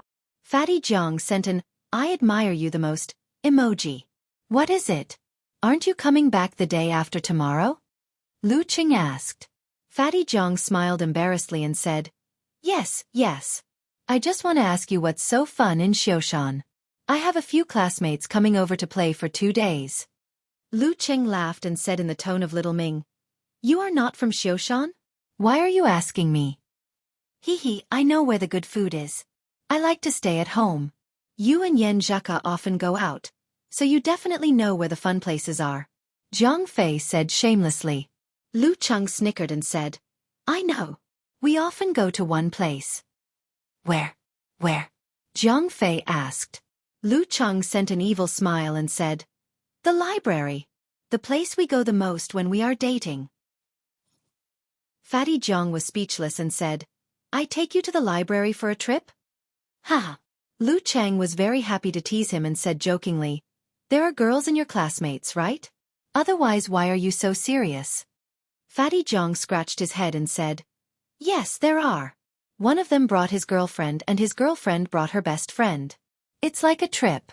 It's not because he likes her best friend, but because he wants to know more girls. Maybe he will be introduced to his girlfriend. Not bad, very practical. Lu Cheng smiled and joked. Then take them to Xiaoshan scenic spots. Climb the mountains. Visit the temples and Taoist temples. When you come back, show them your specialty and take them to eat and drink. That's it? Jiang Fei asked for confirmation. It's only 2 days. What else do you want? Lu Qing laughed and said, they are probably here for the scenic spots. That's true. Zhang Fei finally made up his mind. The next morning, Lu Cheng and Yan Zheka finished their morning exercises and ate breakfast that they had missed for a long time. Because Yan Zheka had family activities, they parted at the entrance of her neighborhood at 8:30 a.m. Back home, Lu Cheng said that he would accompany his mother to do some decorations to fulfill his filial piety. Unfortunately, there was no one in the house. Those who worked had gone to work, and those who were busy had gone to work. I'm the only one who has nothing to do. Lu Cheng laughed at himself. After thinking for a while, he changed his clothes, took the key, the medicine soup and other things and went to Gushan Martial Arts School. He planned to use the strength training gymnasium and the venue to continue his training. In addition, he heard from Qin Rue that the Xiaofan preliminaries team would have a friendly competition with the Tiangao City preliminaries team in the morning in Gushan Martial Arts School to prepare for the preliminaries after the new year. He could take this opportunity to watch. The entrance of Gushan Martial Arts School was very quiet. The girls at the front desk were looking inside, as if they were expecting something. Lu Cheng didn't greet them and walked in slowly. He saw that several partitions had been removed and a standard competition field was set up in the middle. The disciples of the martial arts school and other spectators sat cross-legged around it, whispering to each other as they watched the fight. Lu Cheng bent down and casually patted someone's shoulder, asking him to squeeze to the side to make room for him. That person turned his head and looked at him. At first, he was at a loss, but then he showed a look of surprise. Lu Cheng didn't know who he was. He smiled and put a finger to his lips, telling him not to be excited and not to make a sound.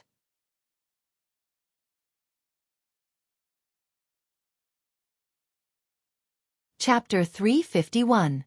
Seeing Lu Cheng's action, the excited and pleasantly surprised person immediately shut his mouth and swallowed the word, brother. He nodded repeatedly to show that he understood and moved to the side to make space for Lu Cheng. Lu Cheng greeted him with a smile, took a step forward, and smoothly sat down cross-legged. He looked at the field and happened to see Qin Rue fighting with a fighter of professional ninth pin. Crisp and muffled sounds echoed from time to time. Brother Lu, when did you come back? The person next to him asked in a low voice, as if he was doing something secretive. Lu Cheng turned his head and looked at the ordinary-looking person, but he couldn't remember who he was.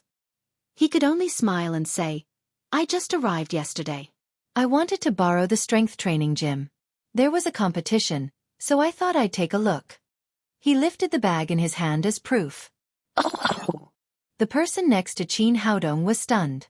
Looking at the confrontation in the field, he said with obvious envy, Senior brother Qin's strength has improved so fast after he succeeded in meditation. In such a short time, his strength is already close to that of a professional ninth pin. His body condition is very good. If he can make up for the shortcoming of visualization, he'll definitely improve quickly. Lu Cheng smiled with satisfaction. Since July, when he had given pointers and corrected Qin Rue's meditative state, after 4 months of training and repeated victories over anxiety and frustration, he had finally succeeded in meditating, crossing a very important threshold and obstacle on the path of martial arts. When visualization could be used in actual combat with his 1.9 meters, thick body, long arms and legs, and outstanding strength, it would be relatively easy for him to become a professional ninth pin. The person next to him nodded and said with a flattering smile, Senior brother Qin can't be compared to you. Will you work part-time in the martial arts club this time? I want to book a time for personal instruction. If it was yesterday morning, Lu Cheng might have agreed. But now he just smiled and said, there are too many things to do during the winter vacation. I don't have time for part-time work. If you have any questions, it's better to ask Qin Rue directly.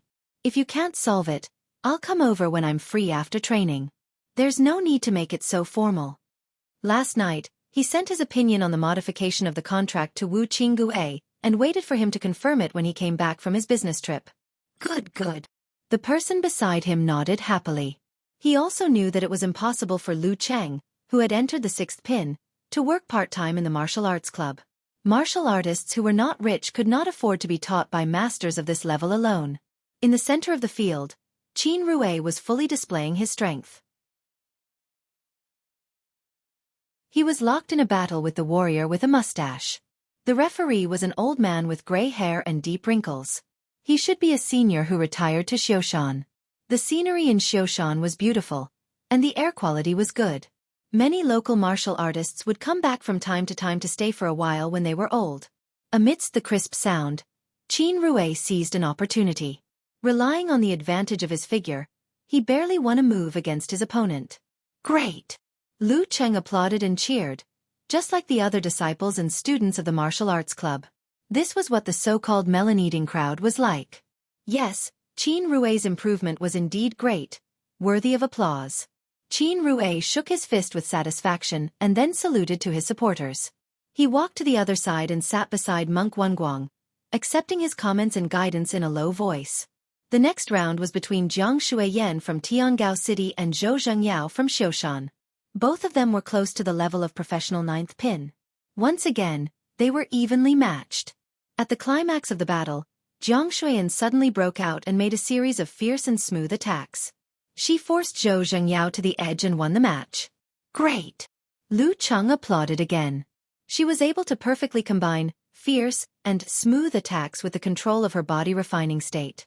It was enough to show that she had a good foundation in martial arts. This time, his cheers were no longer as silent as before. Instead, they were abruptly interrupted by the quiet and regretful reaction of the supporters of the martial arts club. His voice clearly echoed around the venue, attracting the attention of many people.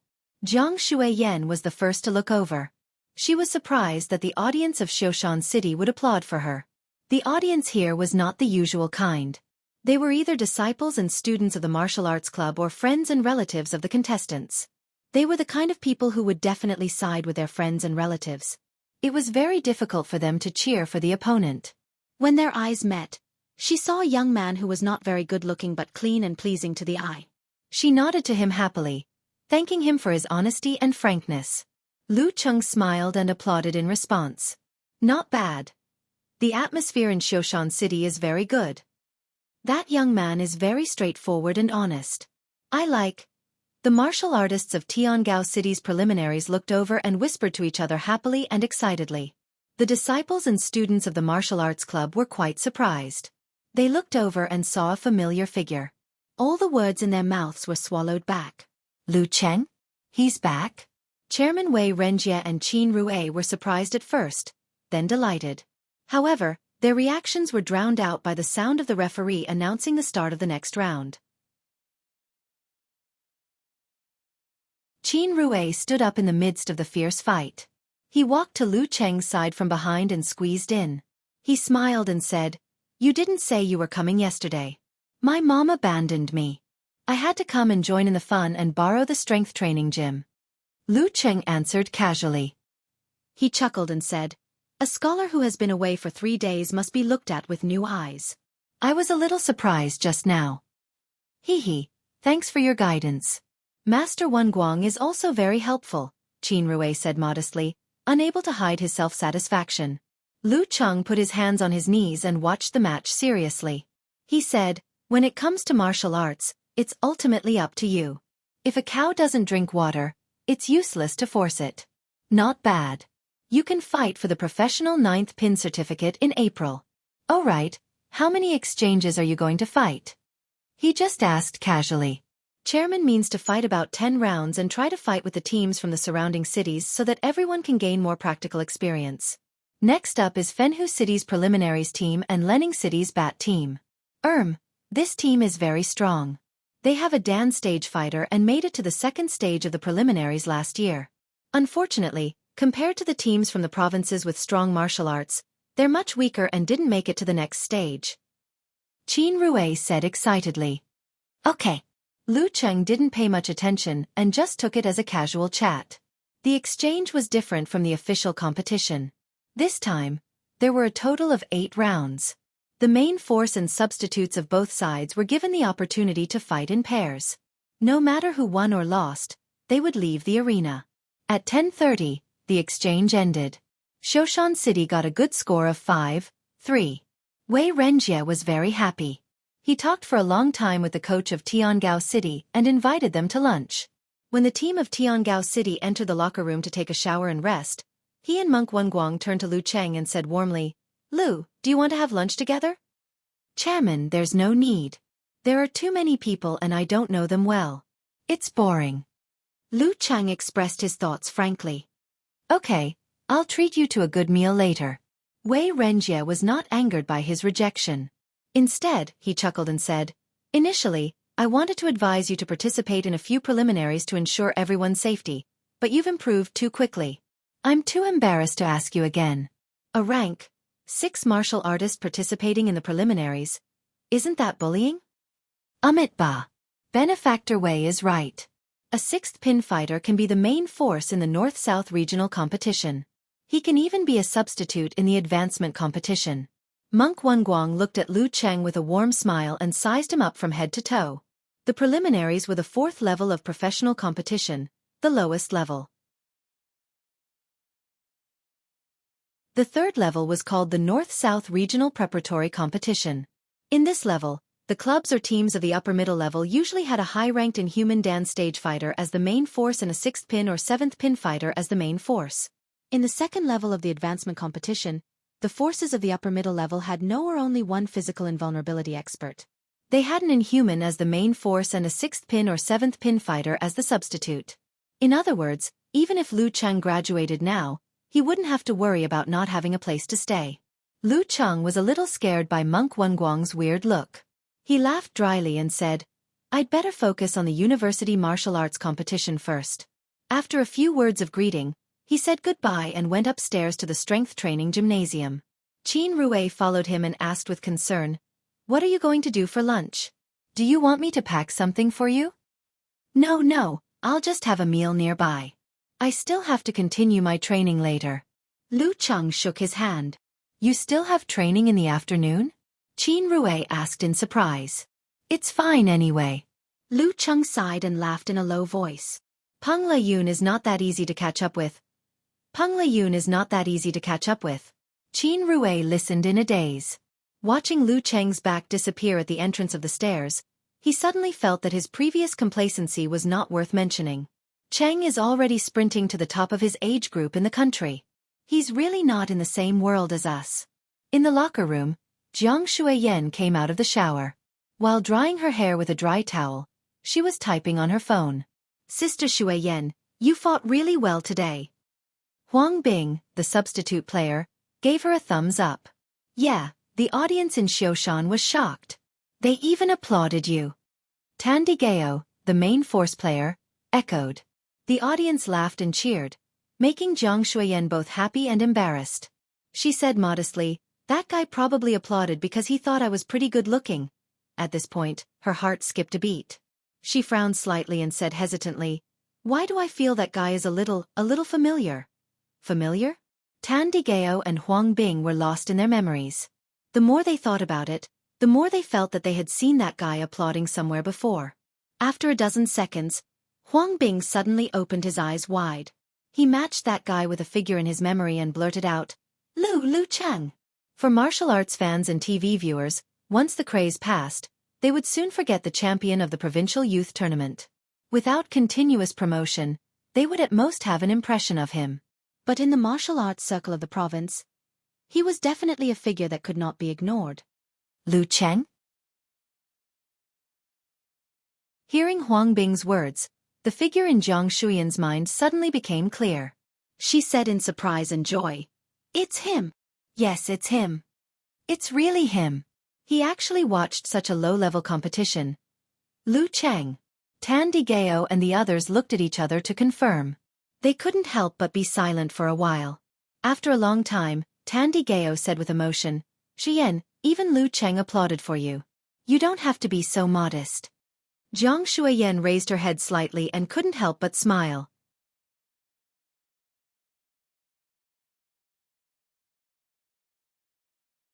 Chapter 352.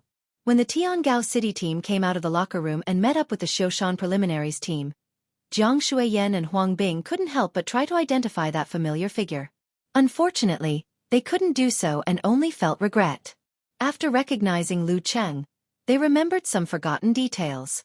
For example, during the provincial youth tournament, Lu Cheng represented the Gushan Martial Arts School, and they were now at the Gushan Martial Arts School. No wonder they met him. After the youth tournament, Most of the martial artists watched Lu Cheng's battle videos over and over again.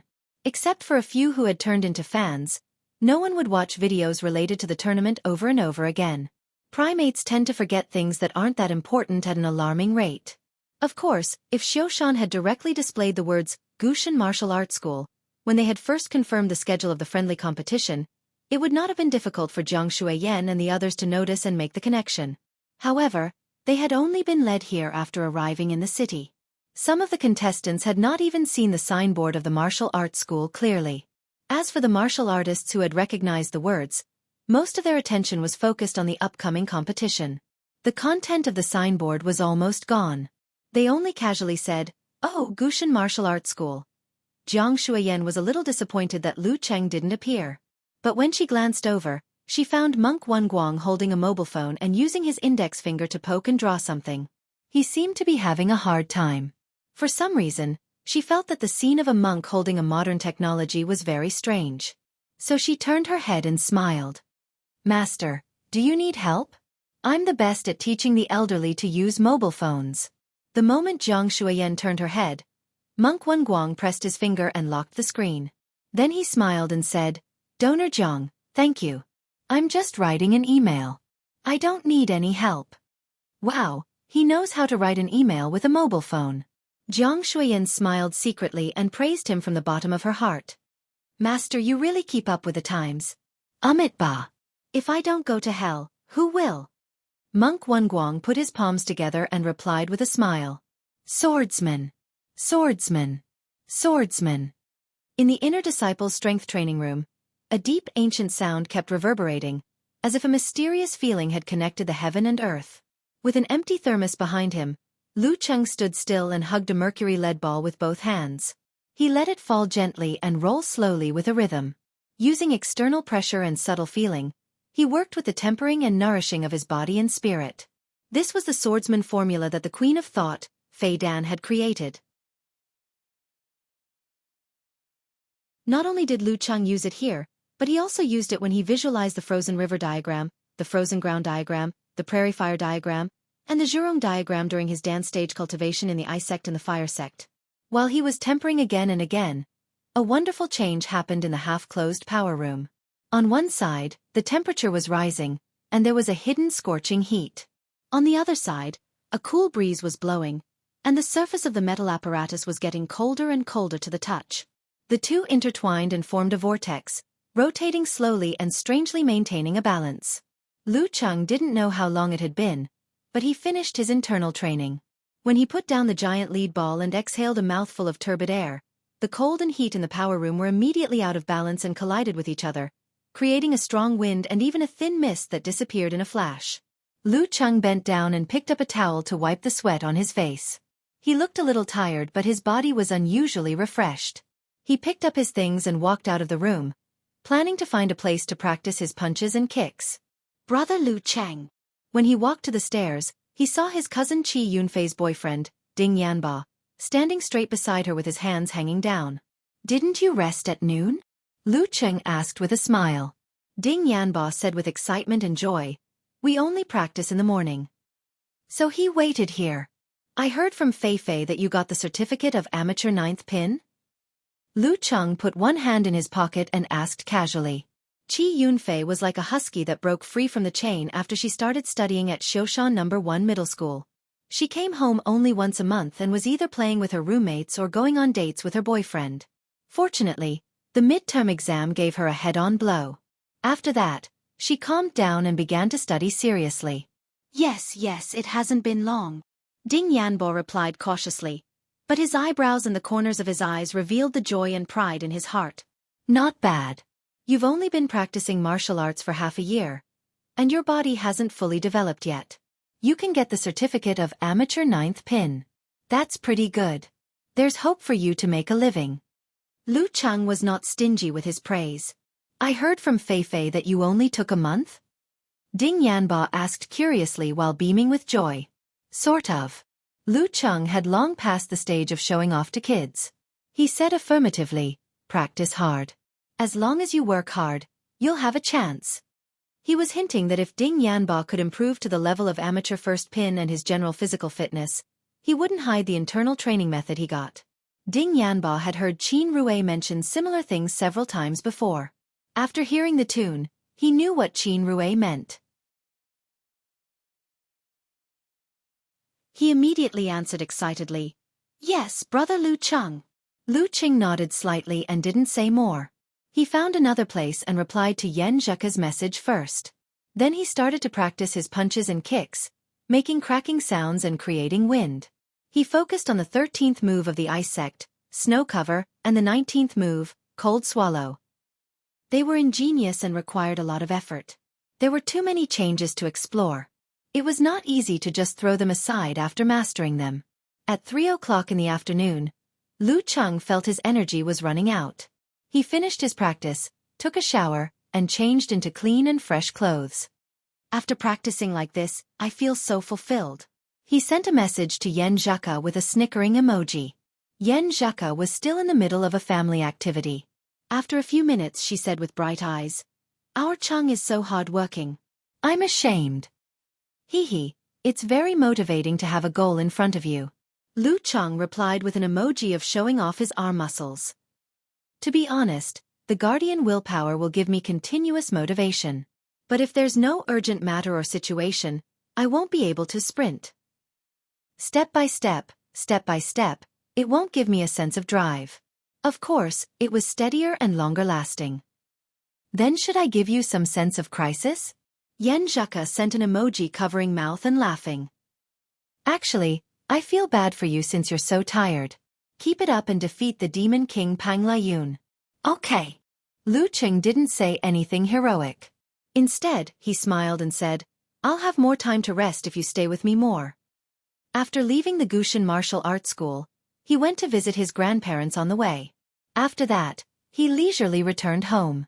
Lying on the bed without caring about his image, he chatted with Yen Zheka while reading a novel. It was a very relaxing life, clearing away the fatigue in his soul. It was late at night. In a temple at the foot of Xiaofan, Monk Wenguang was turning the prayer beads with his eyes closed. Suddenly, he bounced to the entrance of the wing room without moving his body and waist. He opened the door and looked at the two people outside. So fast. One of them was tall and majestic. His aura was restrained, but there was a sense of intimidation when he looked around. If it was summer, all snakes, insects, rats, and ants would have retreated due to the inexplicable evil spirit. The burly man laughed and said, "Not bad, not bad. Donor Dong. Please." Monk Wenguang raised his hand. When Dong Xiaoyang walked in, Wenguang turned to the other person and said respectfully, "Senior Sinful Flame, please." The newcomer had deep eye sockets, a straight nose, gray hair, and fire in his eyes. He looked like a middle-aged man. He was the divine enchanter of Sinful Flame. The divine enchanter of Sinful Flame nodded slightly and walked in silently. After Wenguang closed the door, Dong Xiaoyang paced a few steps and asked with great interest, "Master, when do we start?" "Namo Amitba. Donor Dong, don't be so anxious." Wenguang answered in surprise. "I'm quite anxious." Dong Xiaoyang smiled and said, "Since he won the provincial youth tournament, I've been unconvinced. I want to find a chance to compete with him and see who's the best among the young fighters in Xing province. Unfortunately, I can't do it without an order. I can only wait. Now I finally have a chance. Master, how can I not be anxious?" His face was mature and his posture was bold. He seemed to be in his 30s, but the meaning behind his words was that he might not be 26 years old, or even 22 years old. "But you have to wait for the right time," Monk Wenguang persuaded. At this time, the divine enchanter of Sinful Flame, who had been silent all this time, said in a low voice, "Don't alarm the local authorities. Senior Sinful Flame, I know." Dong Xiaoyang replied with a smile and turned to Wenguang. "The target only has one life and death experience? That's too little. A fighter who hasn't seen much blood in the arena is naturally weak. That's why I asked you to come." Wenguang put his palms together and smiled. Dong Xiaoyang laughed and said, "Okay. Then I'll let him experience what it means to be between life and death." There was no first place in literature, and no second place in martial arts. There was no exception to the ambition to be the best.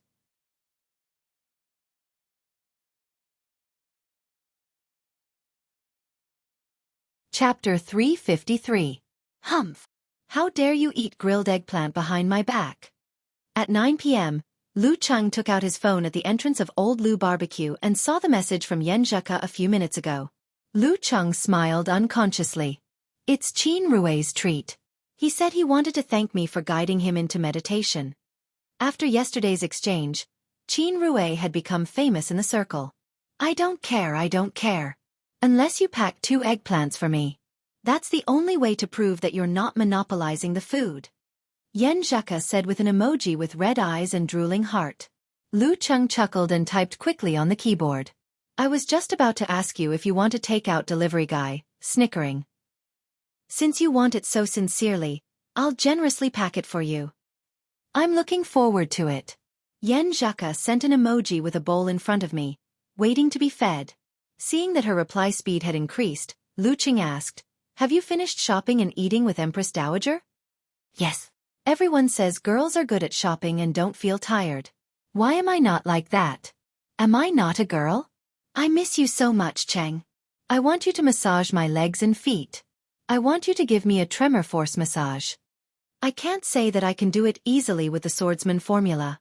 That's not fun. Lu Cheng replied quickly. Qin Rui paid the bill and walked over. He patted Lu Cheng on the shoulder and said, Let's go. You guys go first. I'll grill something to pack. Lu Cheng pointed at the barbecue grill. Why didn't you say so earlier? Qin Rui complained. You're treating me like an outsider. Lu Cheng smiled. It's more meaningful if I pay for it myself. Got it. Qin Rui suddenly understood. He smiled and said, We won't delay your date. We'll go first. Bye. Lu Cheng waved to him and Ding Yanbar and turned to the boss. 2 eggplants to go. Well, don't put any onions. Speaking of this, he thought of last year's spring festival. At that time, he hadn't confirmed his relationship with Ku yet. In order to bring her delicious food from Xiaofan, he specially went through the trouble of buying insulated lunchboxes and other things. He also repeatedly reminded the boss not to put onions in the food, which made him a little annoyed. Sure. The boss readily agreed.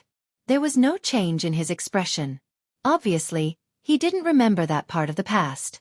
He could recognize Lu Cheng, who had been here many times, but he definitely couldn't remember the trivial things about him. When I mentioned the eggplant takeout, the boss would tell me not to put onions, right? Then I would be promoted to a regular customer. Lu Cheng felt warm and his thoughts drifted. Unknowingly, almost a year had passed. Beautiful days always came too quickly. It felt like it was just yesterday. While waiting for the grilled eggplant, Lu Cheng stood aside and played with his phone. Suddenly, he saw a familiar figure from the corner of his eye. Jiang Fei, who was wearing a bulging black down jacket. Hey, fatty Jiang. Then, he noticed that there were 2 men and 2 women following behind Jiang Fei. At first glance, they seemed to be the type that was heavily schooled. This should be the classmate that Fatty Jiang was talking about, the one who came here to play for 2 days. Sure enough, the first meal they came was Old Lu's barbecue. Isn't he afraid that they won't be able to stand the taste here? He thought to himself. Jiang Fei also didn't expect to meet Lu Cheng here. He was stunned for a while and then waved with a smile. I said I would come to you in 2 days. After greeting, he hurriedly introduced them. First he pointed to Lu Cheng and said, My classmate. Then he gestured to the back and said, My classmate. Speaking of this, he was amused. What kind of introduction is this? He hurriedly laughed and said, High school classmate, college classmate. Hello. Jiang Fei's college classmates greeted politely. Welcome to Xiaofan. Lu Cheng said politely. He didn't pay much attention to the appearance of the 2 men and 2 women. He only felt that their clothes were more fashionable than those in a small place like Xiaofan. Jiang Fei glanced inside and said casually, What a coincidence. Cheng, let's eat together? I've eaten. I'm waiting for my leader's grilled eggplant. Lu Cheng chuckled. Your leader. Jiang Fei was dumbfounded for a few seconds and finally came to his senses. He shook his finger enviously and said, I was kind enough to invite you, but you showed off in front of me. You must compensate for my mental loss later. After a few words of greeting, he led the 4 students into the house and found a seat. Lu Cheng waited for the packed eggplant and walked to the entrance of the alley, ready to call a taxi. Seeing his back disappear around the corner with the lunchbox, a girl wearing a Korean-style coat among Jiang Fei's classmates laughed twice and said in a soft voice, "Jiang Fei, your high school classmate is in good health. He only wore so little in such cold weather." Xiaofan was humid and cold. Many northern men would shout that they were frozen to death. Lu Cheng, on the other hand, only wore a thin sweater inside and a sports jacket outside, which made people shiver. Maybe he wants to be elegant instead of cold? A plump girl holding a boy's hand laughed and said. She had charming features and a pretty face, but a little chubby and a little round face. Jiang Fei answered awkwardly, "He is in good health. He is a monster." "I don't believe it. Boys are all so pretentious." The girl who spoke first covered her mouth and laughed. Her voice was much better than her appearance. She didn't continue the topic and said, "My cousin is like this. He doesn't wear a sweater in winter and only wears a down jacket. As a result, he has chilblains on both hands, feet, and ears. He is so pitiful." Seeing that they didn't continue to talk about Lu Cheng, Jiang Fei didn't bother to explain. He chatted with them and urged them to eat the skewers. Outside the alley, the dim lights on the side of the road formed a sharp contrast with the darkness inside, as if they were in a different world. Just at this moment, Lu Cheng heard a faint shout. "Help!" With a swoosh, Lu Cheng turned his head to look at the source of the sound. He saw that the walls were in tatters and most of them had collapsed. Inside the walls, there were weeds and scattered bricks. They clustered around an abandoned six-story building. On the side of the six-story building, there were several large red words, "To demolish," written on it. "Help!" A woman's voice came from inside, containing strong fear and panic. Lu Cheng didn't hesitate. He bravely changed his direction and carefully jumped over the hole in the wall. He quickly ran to the building that was to be demolished. He planned to be a good Samaritan.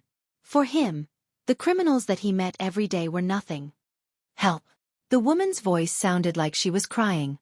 Lu Cheng identified the location and came to the first floor where the windows were all broken. He jumped into the air. He pressed and pulled with his right hand and flipped to the second floor. He rushed to the place where the voice came from as fast as he could. While running, he suddenly had an indescribable subtle feeling in his heart. All the hair on his body stood on end. Without thinking, Lu Cheng stopped and gathered his qi, blood, force, and spirit in his lower abdomen. Bang! At this moment, the wall on the side in front of him suddenly collapsed. Bricks and stones flew and hit him like bullets in the smoke. The sky was full of flowers, and every drop was fatal. He could block some of them but not all of them. He could dodge some of them but not all of them. What was even more frightening was that behind the flying bricks and stones, a majestic figure broke through the wall and bent down. The figure pounced on Lu Cheng, intending to give him a fatal blow while he was dealing with the previous wave of attacks. Lu Cheng didn't realize that he had fallen into a trap until now. This dangerous master was coming for him. He didn't have time to think about why he had such an encounter, nor did he have time to regret anything. Because the flying bricks were coming for him. In another room on the second floor, the divine enchanter of Sin Flame shook his head and said, as expected of a young man who grew up in a peaceful era, he didn't realize that he would be plotted against or trapped. He was used to doing things according to his experience in a peaceful environment. That was why he fell for the trap so easily. "Isn't this why you are here?" Monk Wenguang said with a smile. Behind them, a scantily clad girl was leaning against the wall and sleeping. With bricks covering his body and a strong enemy behind him, everything was so dangerous that it seemed like there was no chance for him to survive. If it were in the past, Lu Cheng could only block and dodge, playing micro-maneuvers and hoping for luck. But this time, he had a premonition 1 second in advance. Boom! His Dan force gushed out and he exerted force under his feet, breaking the floor that had been in disrepair for a long time. Amidst the huge movement, falling bricks and rising dust, he took the initiative to fall to the bottom floor, avoiding the shower of flowers and the subsequent attacks. Interesting. Dong Xiaoyang thought to himself and became more interested. He didn't jump into the hole that Lu Cheng made because he was afraid of being ambushed by the enemy below. Instead, he used force concentration and stayed where he was. Boom! The ceiling was broken again. Dong Xiaoyang jumped down under the cover of falling bricks. Boom! In old Lou's barbecue restaurant not far away, a plump, round-faced girl listened carefully and frowned. What's that sound? It's normal. That's the bar street, Jiang Fei answered casually. Oh. The round-faced girl relaxed and waited for the barbecue.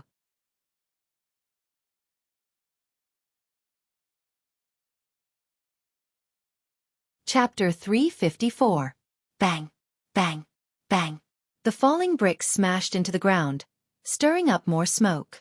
All of this was like a scene from a movie, playing in front of Lu Cheng in a surreal state. He smelled danger that could disappear at any time in the future. The figure with the murderous intent was definitely a very powerful enemy. If he was alone, he would die on the spot if he made a slight mistake, not to mention that he might have other helpers. He was really surrounded by enemies, swaying in the wind and rain.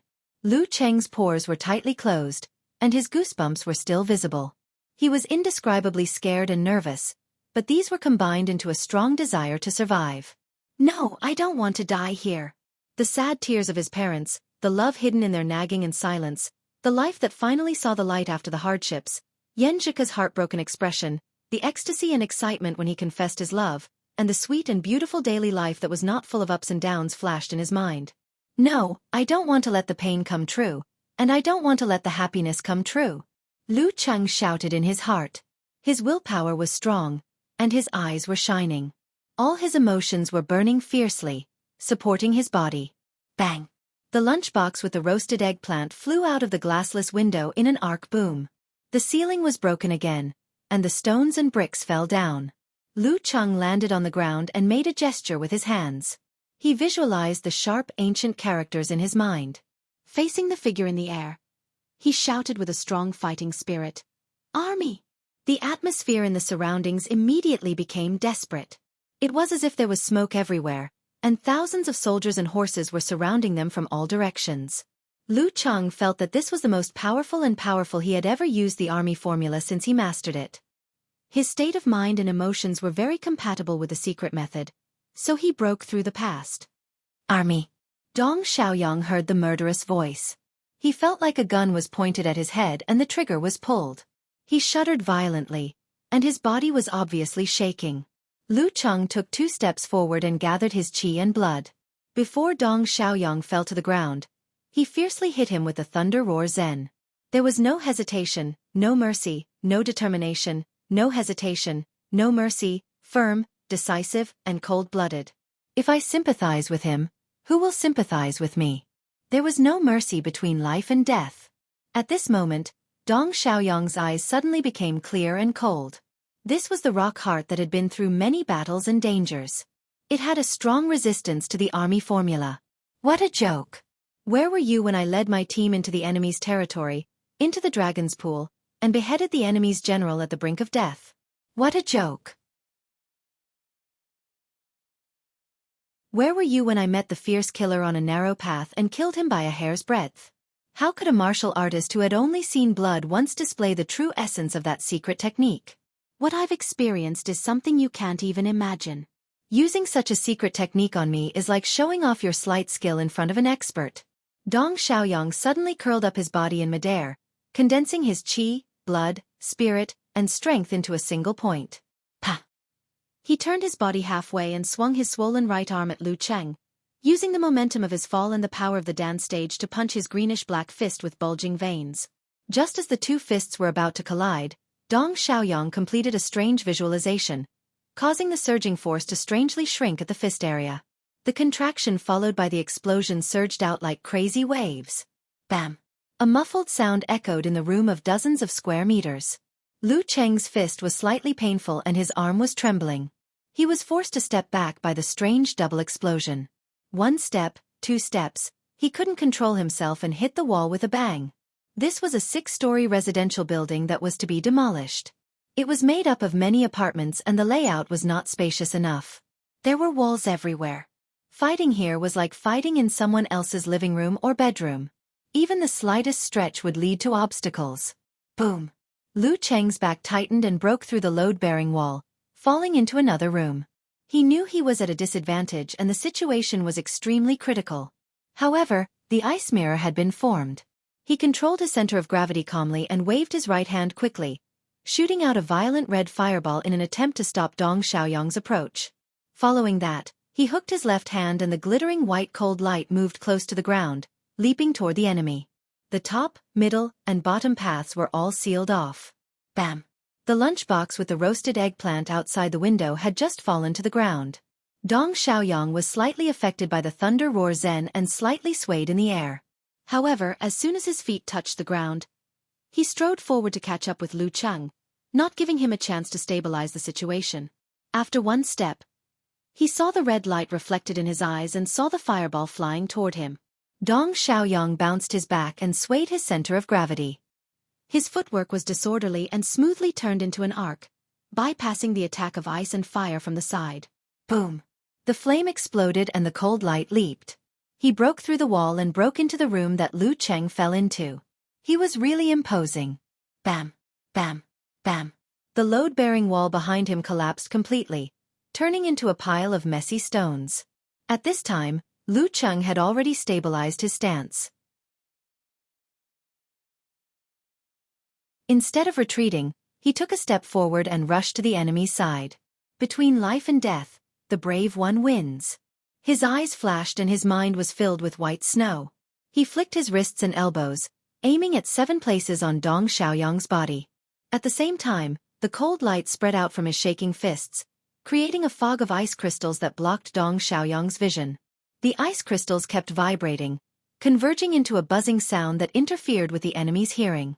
The 13th move of the ice sect, Snow Cover. In such an environment, Lu Cheng, who had not yet released the strength in his hands, suddenly clamped his tailbone, straightened his legs, and silently kicked out with his right foot towards the enemy's ankle joint. Dong Xiaoyang seemed to have anticipated this. He put his arms in front of him, bulged his thighs, and kicked back fiercely with his left foot. In a split second, Lu Cheng suddenly bent his spine forward, lowered his center of gravity, and let his right foot touch the ground in advance.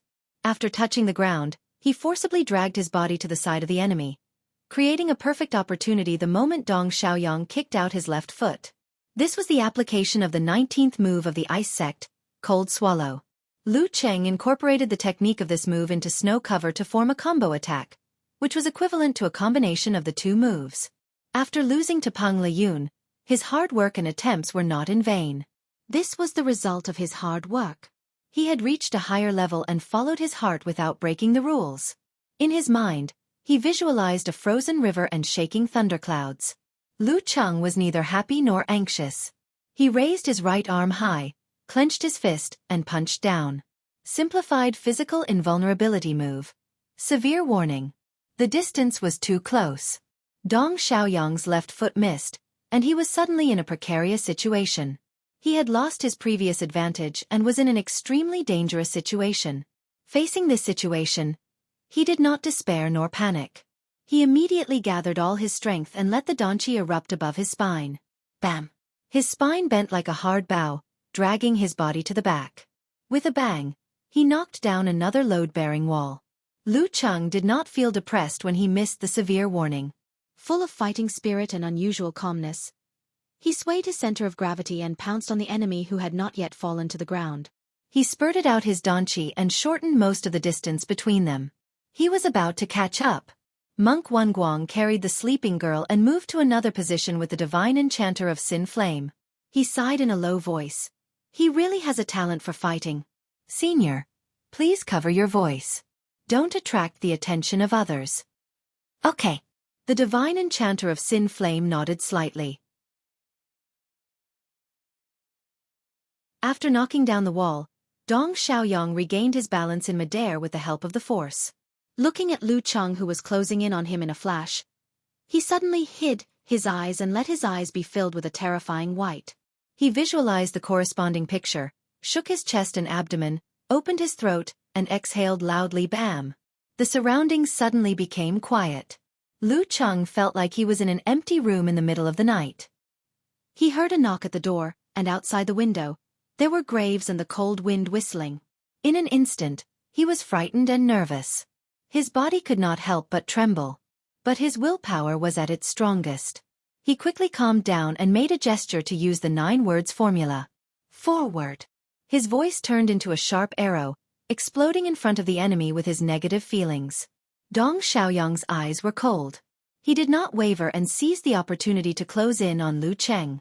He used force concentration to expand his body and hit the same move as before. Bam, bam, bam, bam, bam. Lu Cheng responded with consecutive dance stage outbursts, but he was beaten back by the duet again and again. He broke through one wall after another, shaking the entire 6-story building. Clang, clang. Dong Xiaoyang did not recklessly attack head-on. He changed his rhythm and direction from time to time. He did not give Lu Cheng a chance to use simplified physical invulnerability moves or dodge his attacks. Quintuple explosion, sextuple explosion, and septuple explosion. Lu Cheng seemed to be at an absolute disadvantage. He kept retreating and knocking down walls. His back hurt, but his footwork and posture were not disordered. Relying on the sensing ability of the ice mirror, he always detected the enemy's attack in advance and blocked the enemy's attack. Without this kung fu, he felt that he would not be able to withstand more than a few moves from the duet. Bam! Another load-bearing wall collapsed and the building shook again. Dong Xiaoyang flashed to Lu Cheng's left side, pulled back his arm and punched again, repeating the previous moves. But this time, he did not use force concentration. Instead, he visualized 2 pictures, flame condensation and infusion explosion. Simplified physical invulnerability move, internal explosion. When the punch hit, the force would explode in the enemy's body. His previous duet attack was not a fake move. It was not an attack to paralyze Lu Cheng or to cover up the use of this move. In a life-and-death situation, there was no such thing as a complicated and long-term plan. There was only a flash of inspiration and the right time because there were too many variables. Dong Xiaoyang's arm muscles undulated as he threw out a punch. He was expecting Lu Cheng to subconsciously parry his attack like he had done so many times before. If Lu Cheng was aware of it, he could force Lu Cheng to dodge and create an opportunity for him to follow up with a series of attacks. Lu Cheng's heart was like an ice mirror, reflecting the surroundings. He sensed that Dong Xiaoyang did not withdraw his qi, blood, and force at close range. No. Lu Cheng tensed up and his hair stood on end. He grasped a few thoughts that flashed through his mind. Without hesitation, he exerted force on his feet and leaped into the air. This move was the standard way to die in the challenge tournament, unless one had the supernatural ability to fly or was close to the physical invulnerability state. But in today's environment, Lu Cheng was not in a hurry to fall and could not change his direction. Crack! He jumped close to the ceiling and stretched out his hands. His 10 fingers clenched into the stone and hung in the air. Then he used force concentration. With his fingers as a fulcrum, he bounced back and leaped backward like a gymnast. His feet kicked the ceiling, as if he was going to use the rebound force to attack. Below, Dong Xiaoyang could almost foresee what would happen if he changed direction forcibly and jumped up to give Lu Cheng an internal explosion punch in the air. In that case, Lu Cheng would change direction and land on the ground from another position. Then, Lu Cheng would give him a fatal blow in the air. The difference between the target is the ceiling and the target is Lu Cheng meant that he could not touch the ceiling, so there was nothing he could rely on. Thinking of this, Dong Xiaoyang lowered his waist and abdomen and made a prelude to change direction forcibly. He wanted to trick Lu Cheng into pouncing on him while he dodged the position and attacked from behind with his elbow. This was not a fake move. It was just that his movement was slow, and he left some leeway. He could still make Lu Cheng's absolute reaction and misjudge in a split second. Bam! Lu Cheng stomped on the ground and exerted a tremendous amount of strength. The ceiling cracked open and the rocks fell down. He used the momentum to bounce back, but instead of pouncing on Dong Xiaoyang, he jumped to the window like a fish, as if he wanted to escape from the battlefield. You want to escape? Dong Xiaoyang smiled. His waist and abdomen bounced back. He straightened his knees and changed direction forcibly to pounce on Lu Cheng's back. This is the flaw you exposed yourself. Lu Cheng had just jumped to the window when he felt the pain in his back and the strong wind behind him. However, he did not panic. Instead, he seemed to be expecting something. He put his hands on the window, leaned his body forward, and did a twisting kick behind him. Bam! His tattered shoes flew out, along with the red flame and crystal-cold light under his feet. They were shot at Dong Xiaoyang, who was pouncing on him. Dong Xiaoyang snorted. He exerted strength under his feet and bulged his muscles. He was about to make an explosion in the air and set off the strong wind to trigger the attack of ice and fire in advance. Then he would break through with his body. Boom! Just as he was about to move, the fireball exploded first. The heat spread out and turned the cold light into a mist. It blocked his vision and made him feel that his surroundings were blurred. Bam! The mist split open. A fist with bulging veins was like a weapon that could split the chaos. It was punching at Dong Xiaoyang's head from above. Escaping was for a better attack. Lu Cheng's eyes were sharp and his fist was firm. Most of his muscles bulged and became taller, as if he was going to sweep away all obstacles in front of him that would destroy his beautiful life. Dong Xiaoyang, who did not have time to make a duet, could only use force concentration to defend himself. He shook his right arm and moved upward. Bam! This was the first time Dong Xiaoyang was forced to retreat in a fight of life and death. Lu Cheng was not going to let him go. He quickly closed the distance and made consecutive explosions, not giving his opponent a chance to make a duet. Triple explosion, quadruple explosion, quintuple explosion. He integrated the skills of 24 blizzard strikes into it and fought with Dong Xiaoyang at close range. He punched hard to prevent Dong Xiaoyang from making a weird duet and using unknown secret skills. Sextuple explosion, septuple explosion, octuple explosion. Lu Cheng became fiercer and fiercer. He used dance stage explosions as if they were free. At this point, he also realized that the killer was weaker than Pang Leyun. He was not close to the inhuman level. In other words, although his opponent was strong, he was not a monster. Bam! Bam! Bam! Lu Cheng was full of fighting spirit. Sweat steamed from his head and condensed into a cloud of white mist. Bam! Dong Xiaoyang was finally crushed by the ferocious, brutal blizzard. He broke through the bearing wall and fell down. The 6-story building shook more and more violently. In the sound of falling stones, Lu Cheng stepped on the ground and followed closely to his opponent who had just stabilized his center of gravity. He visualized the red sun and the frozen river in his mind. Boom! The red sun hit the ice river and both disappeared. Lu Cheng pulled back his arm and threw out a punch.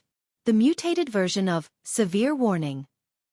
Dong Xiaoyang did not panic in such a situation. It was as if he had experienced this countless times. He did not have time to jump up and he knew he could not take it head-on. He simply fell down and rolled on the ground. Army! At this moment, Lu Cheng dispersed his force and made a hand gesture. He shouted in an ancient voice. Dong Xiaoyang, who was rolling on the ground, was shocked. He felt that he was surrounded by enemies because of his situation. After a short tremble, his strong willpower dispersed the influence. But Lu Cheng took the opportunity to slide closer and kick out his right leg. Bam! Bam! Bam! Bam!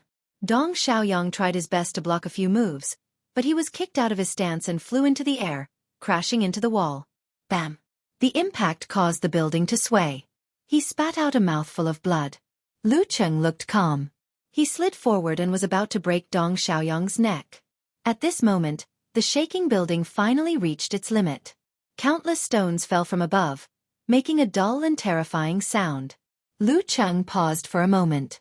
In order to protect himself, he used force concentration to break through the sidewall and jump to the open space outside. Dong Xiaoyang smiled bitterly, his eyes full of disappointment. Boom! Lu Cheng heard a deafening sound as soon as he steadied himself. He saw half of the 6-story building collapse and then the whole building, burying the terrifying killer inside. He should be dead, right? Lu Cheng did not dare to stay in the thick smoke. He was afraid that there would be other enemies. Taking advantage of the cover, he climbed over the wall into a nearby neighborhood. He found a secret place to hide and then took out his phone to call Geezer Sure. This was the first time he encountered such a situation. He subconsciously asked for help from his master. Hello, master. Someone just tried to kill me, Lu Cheng said as soon as the call went through. Who dares? Geezer Sure was stunned at first, then became furious. I don't know either. Lu Cheng was still a little confused. It happened so suddenly that he did not understand what was going on. Who did I offend? He thought, feeling wronged and angry. Are you safe now? Go find Xing if you are not. Now that you are safe, tell me the key points. Geezer Shi calmed down and asked in confusion. Lu Cheng told him what had happened, focusing on the opponent's moves and his own condition. In the end he asked, Master, do you have any clues? Geezer Shi was silent for a moment. Then he clenched his teeth and said, I know what happened. It's okay now. You can go back to sleep. There won't be a next time. Damn it, I'll tear down the base and apologize to the simplified physical invulnerability of the fire sect. Anyway, there won't be a next time. Don't ask for now. It won't do you any good if you know. Okay. Lu Cheng was confused and chose to believe his master. It seemed that there was an inside story behind the attack. He walked out of the secluded place and looked at the place where the fight had just happened. The building had collapsed and smoke was everywhere. What was strange about this was that such a big commotion did not wake up the nearby residents. Weird. Lu Cheng frowned. He thought for a while and called Yen Zheka. Cheng, you're here? The girl asked happily. No, I ran into a situation. Can you bring me a pair of pants? Lu Cheng looked down at his torn jeans and did not know whether to laugh or cry. It was not a competition, so he did not wear a martial arts suit. The tight pants were destroyed by the force of the dance stage and soon became unshaped. Ah! Yen Zheka was confused. After the barbecue, Jiang Fei led the 4 students to the entrance of the alley and planned to drive around. As they walked, the girl in the Korean coat suddenly exclaimed and pointed to the side. Isn't there a building there? The plump girl with a round face looked over and saw the ruins inside the wall. She was also confused. Yeah, I saw it too. It was there before the barbecue. Why did it collapse? Why did it collapse?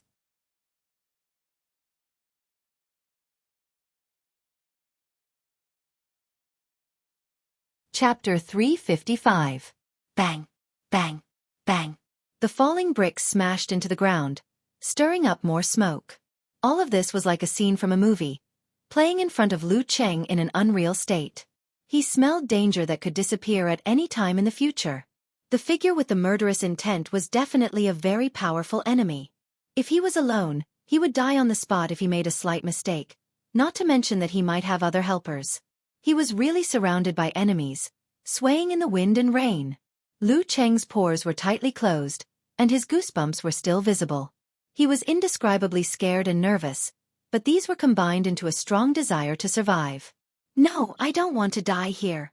The sad tears of his parents, the love hidden in their nagging and silence, the life that finally saw the light after the hardships, Yen Zheka's heartbroken expression, the ecstasy and excitement when he confessed his love, and the sweet and beautiful daily life that was not full of ups and downs flashed in his mind. No, I don't want to let the pain come true, and I don't want to let the happiness come true. Lu Cheng shouted in his heart.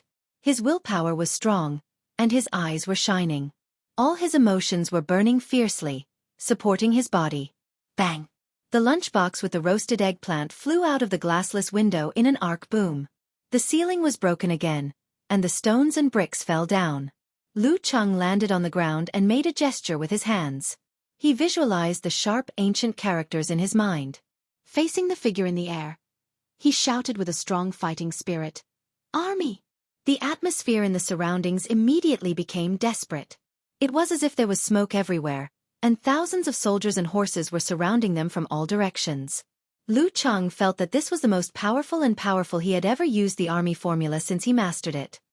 His state of mind and emotions were very compatible with the secret method, so he broke through the past. Army. Dong Xiaoyang heard the murderous voice. He felt like a gun was pointed at his head and the trigger was pulled. He shuddered violently, and his body was obviously shaking. Lu Cheng took 2 steps forward and gathered his qi and blood. Before Dong Xiaoyang fell to the ground, he fiercely hit him with the thunder roar Zen. There was no hesitation, no mercy, no determination, no hesitation, no mercy, firm, decisive, and cold-blooded. If I sympathize with him, who will sympathize with me? There was no mercy between life and death. At this moment, Dong Xiaoyang's eyes suddenly became clear and cold. This was the rock heart that had been through many battles and dangers. It had a strong resistance to the army formula. What a joke! Where were you when I led my team into the enemy's territory, into the dragon's pool, and beheaded the enemy's general at the brink of death. What a joke! Where were you when I met the fierce killer on a narrow path and killed him by a hair's breadth? How could a martial artist who had only seen blood once display the true essence of that secret technique? What I've experienced is something you can't even imagine. Using such a secret technique on me is like showing off your sleight skill in front of an expert. Dong Xiaoyang suddenly curled up his body in midair, condensing his qi, blood, spirit, and strength into a single point. Pa! He turned his body halfway and swung his swollen right arm at Lu Cheng, using the momentum of his fall and the power of the dance stage to punch his greenish-black fist with bulging veins. Just as the two fists were about to collide, Dong Xiaoyang completed a strange visualization, causing the surging force to strangely shrink at the fist again. The contraction followed by the explosion surged out like crazy waves. Bam! A muffled sound echoed in the room of dozens of square meters. Lu Cheng's fist was slightly painful and his arm was trembling. He was forced to take a few steps back by the strange double explosion. 1 step, 2 steps, he couldn't control himself and hit the wall with a bang. This was a 6-story residential building that was to be demolished. It was made up of many apartments. The layout was not spacious enough and there were walls everywhere. Fighting here was like fighting in someone else's living room or bedroom. Even the slightest stretch would lead to obstacles. Boom! Lu Cheng's back tightened and broke through the load-bearing wall, falling into another room. He knew he was at a disadvantage and the situation was extremely critical. However, the ice mirror had been formed. He controlled his center of gravity calmly and waved his right hand quickly, shooting out a violent red fireball in an attempt to stop Dong Xiaoyang's approach. Following that, he hooked his left hand and the glittering white cold light moved close to the ground, leaping toward the enemy. The top, middle, and bottom paths were all sealed off. Bam! The lunchbox with the roasted eggplant outside the window had just fallen to the ground. Dong Xiaoyang was slightly affected by the thunder roar zen and slightly swayed in the air. However, as soon as his feet touched the ground, he strode forward to catch up with Lu Cheng, not giving him a chance to stabilize the situation. After 1 step, he saw the red light reflected in his eyes and saw the fireball flying toward him. Dong Xiaoyang bounced his back and swayed his center of gravity. His footwork was disorderly and smoothly turned into an arc, bypassing the attack of ice and fire from the side. Boom! The flame exploded and the cold light leaped. He broke through the wall and broke into the room that Lu Cheng fell into. He was really imposing. Bam! Bam! Bam! The load-bearing wall behind him collapsed completely and turned into a pile of messy stones. At this time, Lu Cheng had stabilized his stance. Instead of retreating, he took a step forward and rushed to the enemy's side. Between life and death, the brave one wins. His eyes flashed and his mind was filled with white snow. He flicked his wrists and elbows, aiming at 7 places on Dong Xiaoyang's body. At the same time, the cold light spread out from his shaking fists, creating a fog made of ice crystals that blocked Dong Xiaoyang's vision. The ice crystals kept vibrating, converging into a buzzing sound that interfered with the enemy's hearing. The 13th move of the ice sect, Snow Cover.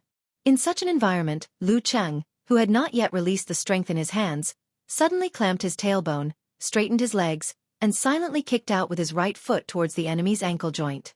Dong Xiaoyang seemed to have anticipated this. He put his arms in front of him, bulged his thighs, and kicked back fiercely with his left foot. In a flash, Lu Cheng suddenly bent his spine forward, lowered his center of gravity, and let his right foot touch the ground in advance. After touching the ground, he forcibly dragged his body to the side of the enemy, creating a perfect opportunity when Dong Xiaoyang kicked out his left foot. This was the application of the 19th move of the ice sect, Cold Swallow. Lu Cheng incorporated the technique of this move into Snow Cover to form a combo attack, which was equivalent to a combination of the 2 moves. After losing to Pang Liyun, his hard work and attempts were not in vain. This was the result of his hard work. He had reached a higher level and followed his heart without breaking the rules. In his mind, he visualized a frozen river and shaking thunderclouds. Lu Cheng was neither happy nor anxious. He raised his right arm high, clenched his fist, and punched down. Simplified physical invulnerability move. Severe warning. The distance was too close. Dong Xiaoyang's left foot missed. He was suddenly in a precarious situation, losing his previous advantage and falling into an extremely dangerous situation.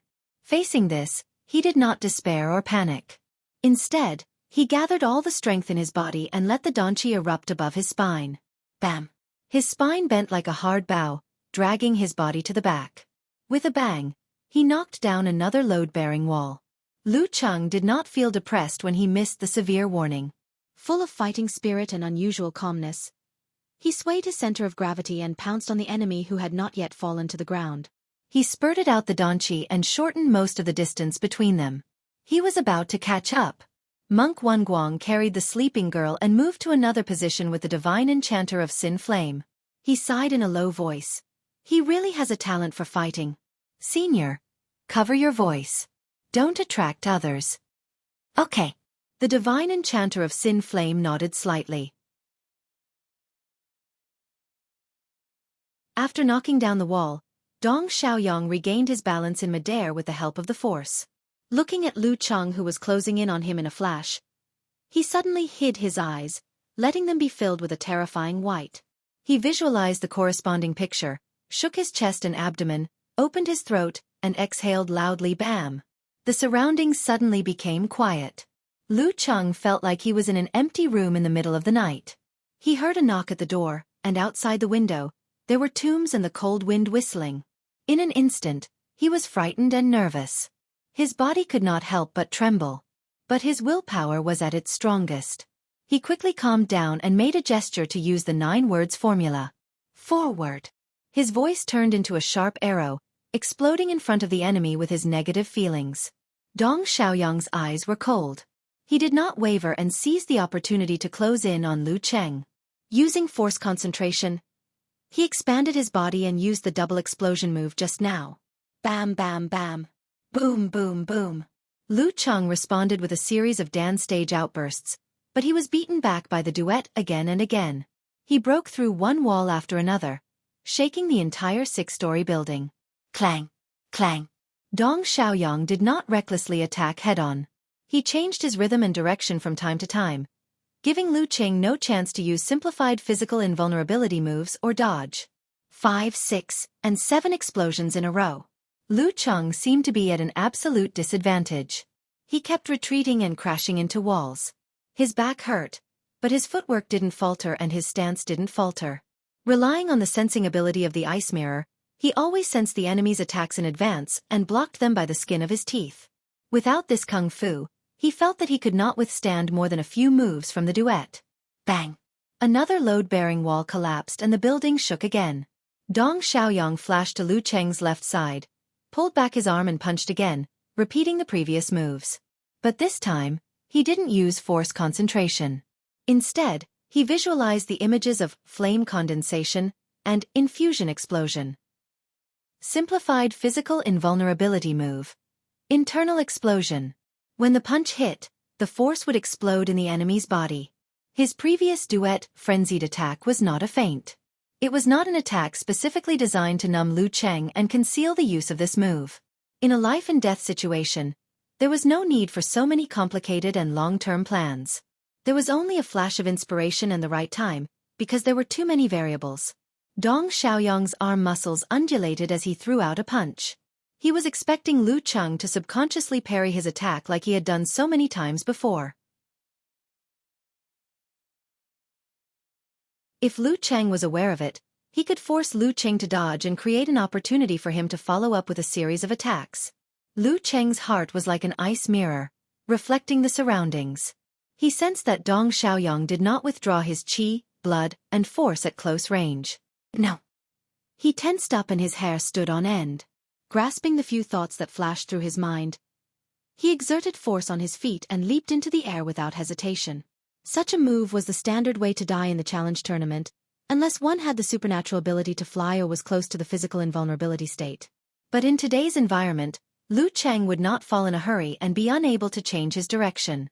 Crack! He jumped close to the ceiling and stretched out his hands. His 10 fingers clenched into the stone and hung in the air. Then he used force concentration. With his fingers as a fulcrum, he bounced back and jumped backward like a gymnast. His feet kicked towards the ceiling, as if he was going to use the rebound force to attack. Below, Dong Xiaoyang could almost foresee what would happen if he forcibly changed his direction, jumped up, and gave Lu Cheng an internal explosion punch in midair. In that case, Lu Cheng would rebound and change his direction, fall to the ground from another position, and then give him a fatal blow while he was still in midair. The difference between the target is the ceiling, and the target is Lu Cheng, determined that he couldn't touch the ceiling, so he had nothing to rely on. As the thought flashed through his mind, Dong Xiaoyang lowered his waist and abdomen and made a prelude to change his direction by jumping up.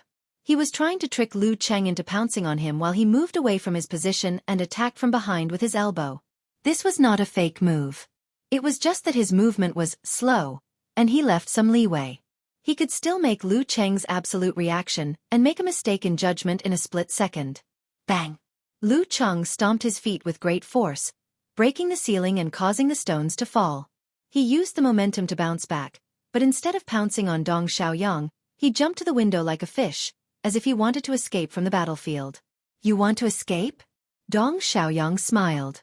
His lowered waist and abdomen bounced back, and he straightened his knees to change his direction and pounced on Lu Cheng's back.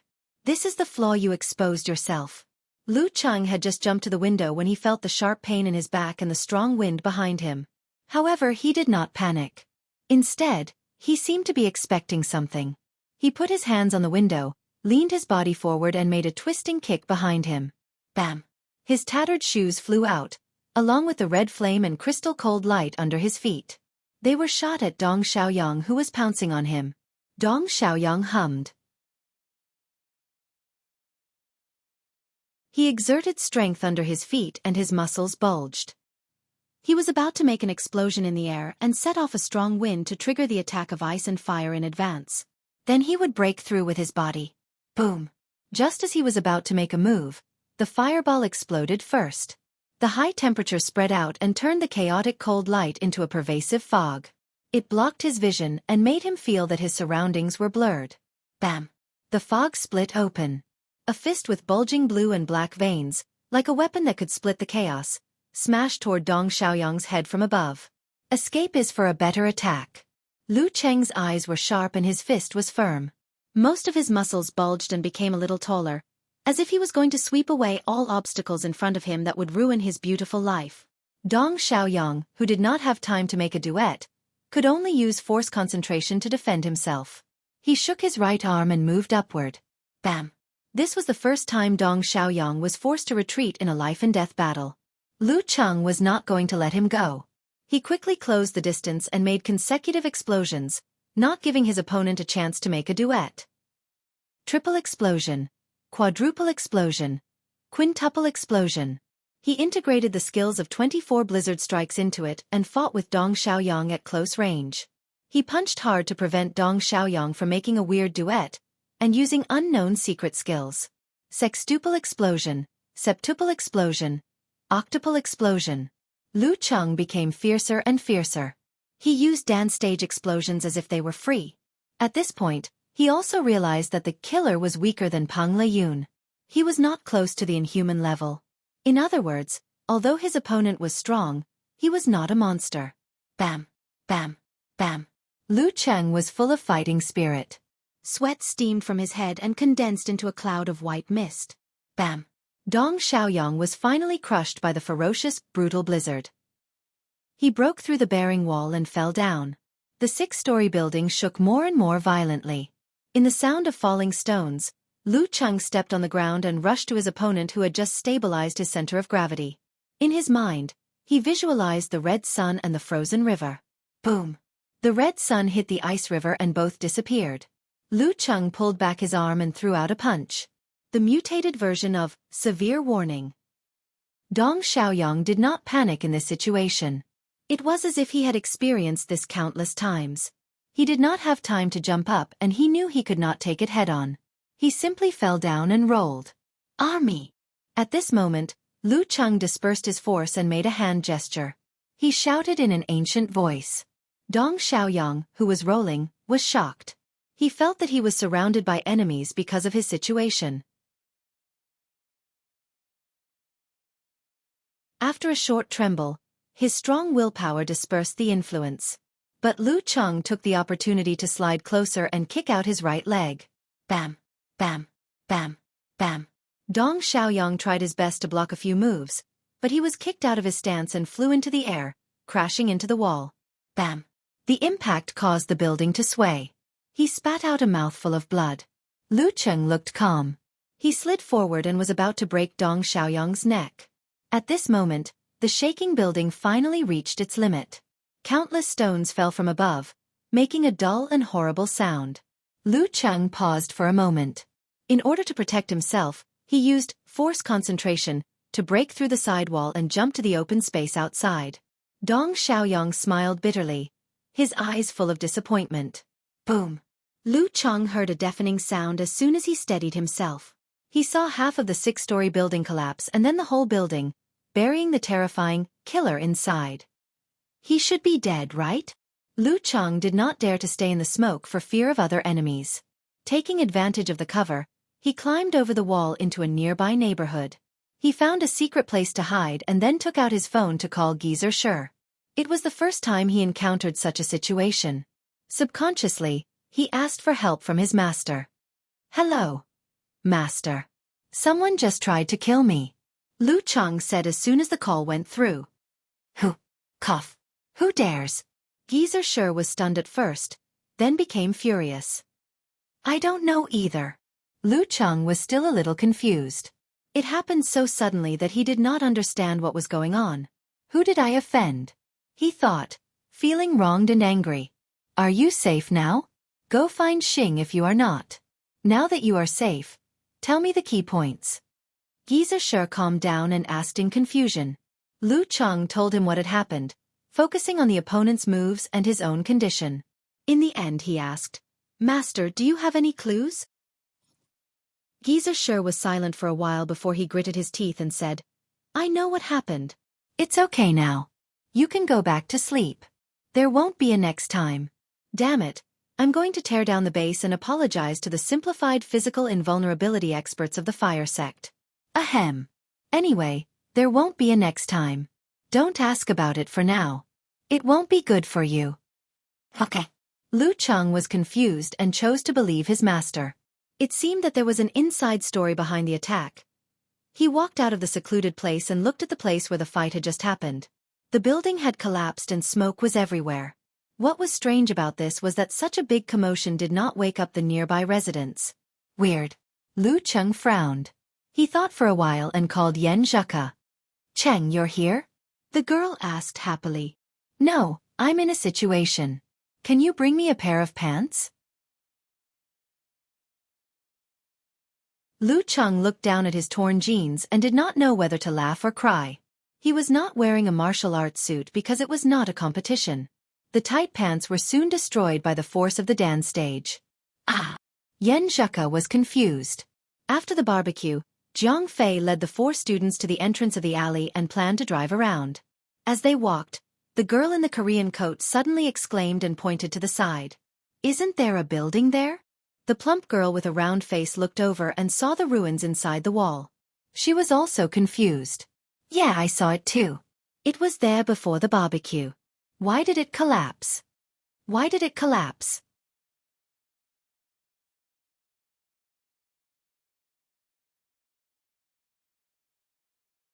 Chapter 356. After realizing this, Dong Xiaoyang's face turned red and his throat made a sound as if it was blocked by old phlegm. His scalp was numb and his teeth were sore. Puff! He spat out a mouthful of blood, which dyed the pillow in front of him red. With the release of this pent-up qi, he felt a lot more relaxed in his chest and abdomen. The internal injuries caused by Lu Cheng earlier were relieved, and his mind became clearer. He deeply felt the arrogance that had inflated him in the past year. I understand. He took a deep breath and said with determination in his eyes, I will find the gap and work hard to improve. He had to admit that Lu Cheng did have a talent for fighting. Or rather, he was smarter. When he failed to take advantage of the situation and was forced to compete with endurance, he was doomed to lose. Good. The divine enchanter of Sin Flame nodded slightly. Arrogance is not a word invented out of thin air. When you survive a life-and-death battle, it is easy to become arrogant. This is an emotion that needs to be resisted for a long time. It is not something that you can solve once and for all after understanding it today.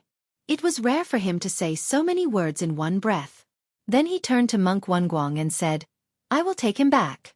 I am afraid Shi Jiangwo will come to us soon." Hearing this, Monk Wenguang was stunned. His face turned pale and he stammered, You didn't tell Senior Shi? You didn't ask for your master's permission to train his disciple? Merciful Buddha. Namo Amitabha. I almost swore. The divine enchanter of Sin Flame and Shi Jiangwo were at the same level of physical invulnerability. Neither of them could do anything to the other. But I am only a professional sixth pin. No. The divine enchanter of Sin Flame answered seriously.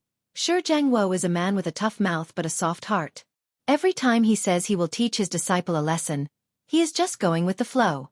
He never takes the initiative to do anything. If he was informed in advance, he would definitely say something like, respect the disciple's wishes. When he mentioned Shi Jiangwo's tough mouth but soft heart, a rare smile appeared on his serious face.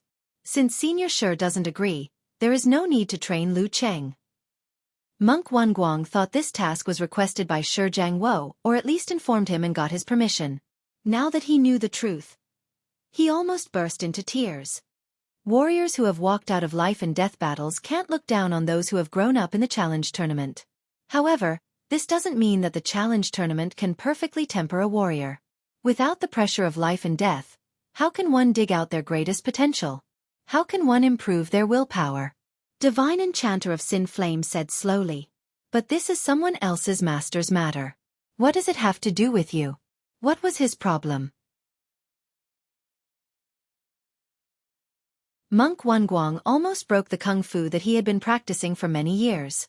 The divine enchanter of Sin Flame glanced at him and explained, Some things have to be planned in advance. The Dragon King and the Warrior Sage do have hopes of advancing further and stepping into the forbidden territory. However, it is only a hope and does not mean that it is 100% certain. For those who have potential and are friendly, of course we have to train them. The more the number, the more possibilities there will be. Otherwise, who will be able to contend with the apostles and Spichuinex cat in the future? Monk Wenguang's expression changed again. He quickly lowered his voice and said, Elder Mei's health is failing? Beside him, Dong Xiaoyang also held his breath with a dignified expression. There is no such thing as a master in the Forbidden Realm. We just plan ahead. The divine enchanter of Sin Flame waved his hand, grabbed Dong Xiaoyang, opened the door and left. After asking for the address, Yan Zheka hurriedly changed out of her home clothes and put on her outdoor clothes. She hurriedly ran to another room and rummaged for medicine, gauze, bandages and other things, putting them into a bag. Then she went back to the bedroom, took other bags, and went downstairs to the door.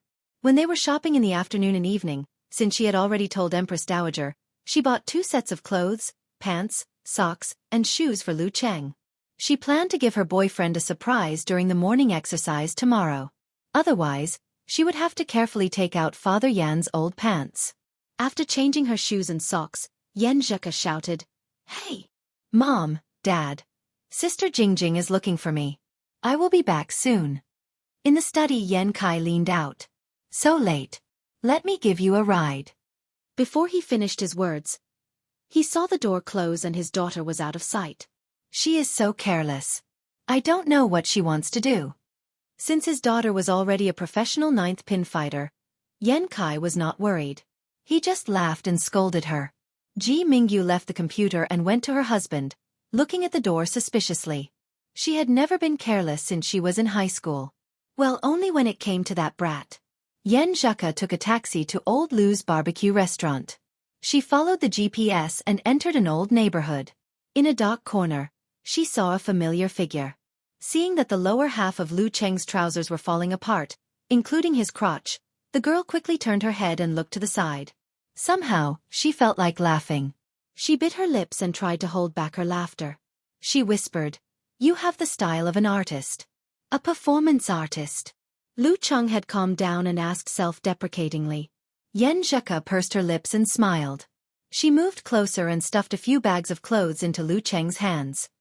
It's good that you know. Go change. Ha! New clothes and pants. This style doesn't look like my father-in-law's. Is there still a shop open at this time? Lu Cheng looked at the bags. I bought them for you when I was shopping. Are you touched? Are you surprised? Seeing Lu Cheng acting normal, Yen Zheka put down her worries and said in a light tone. Yes, I am. Surprise. Lu Cheng lowered his head and smiled warmly. Wasn't this scene the reason why he fought so hard in a life-and-death situation? Didn't his strong desire to survive and firm will in dangerous situations come from such details? He turned around and was about to hide behind a tree and change into pants. Yen Zheka's eyes widened and she exclaimed in a low voice, You're back. She had thought that what Lu Cheng said was just a superficial wound, so she didn't urge him to deal with it quickly. Who knew that when her boyfriend turned around, what she saw was a bloody mess of flesh and a few deep scratches. Lu Cheng wriggled his muscles and stopped the bleeding, so the wound didn't look so bad. It's nothing. It'll be fine after a few days of dressing. Lu Cheng comforted her. Liar. How can you call it a little bruise when it's so deep? Yen Zheka was worried and angry. Find a place to sit down. I'll help you. She wasn't angry at Lu Cheng, but at those bad guys who attacked her boyfriend for no reason. Who would like to be involved in a life-and-death situation? We like to live a stable life. Okay. Lu Cheng didn't hurry to change his pants. He didn't want to be stained with blood. He didn't want to expose this in front of his parents, so that they wouldn't be worried. Under the dim light of the street lamp, Yen Zheka cleaned the blood on Lu Cheng's back with cotton wool and disinfected it. She threw one piece after another, which made Lu Cheng feel bursts of pain. Even if he was a master, he still felt the pain. However, during this process, looking at the weeds in front of him, the fragments of stones, and the dark yellow glow, listening to the girl's incessant nagging, and experiencing her careful movements, he felt a sweetness in his heart. He felt that the piercing pain was not so obvious, and he felt that the cold wind that was blowing like knives was not so unbearable. After Yen Zheka tied his torso like a mummy, Lu Cheng hid behind a tree and quickly changed into new clothes. I can play the pharaoh like this. He joked. Yen Zheka hummed. Fortunately, I brought enough gauze and bandages. If you went back like that, people would call the police. That's why you came here, not me. Lu Cheng walked out from behind the tree and laughed. Humph. Remember to remind me to change your dressing every day. Also, take this bottle of 6 life pills. Take 2 pills 3 times a day. It can help heal your internal injuries. Don't be fooled by the fact that you're fine now. You may have some hidden injuries. Yen Zheka handed the rest of the things in the bag to him. Listening to her nagging, Lu Cheng's expression was gentle, and his eyes were smiling. After that, Yen Zheka asked curiously, Where did you guys fight earlier? Did you win? A fierce fight between 2 sixth-pin fighters would definitely leave obvious traces. Lu Cheng pointed at a spot not far away and said, Yeah, over there. Yen Zheka looked over and opened her mouth a little. She said to herself blankly, When I passed by during the day, there should be a building there. After 2 days of changing his dressing, with Lu Cheng's current physical condition, all the wounds had scabbed and faded away, revealing new skin. Yen Zheka was right. He did have some internal injuries, and needed to take medicine for another 3 or 4 days to recover. But this did not affect his usual training, and his face was a little pale because of it. At this time, it was time for the Lu family to go back to their hometown to worship their ancestors. After another discussion, they decided not to stay overnight in Qingfu, and to go back on the same day.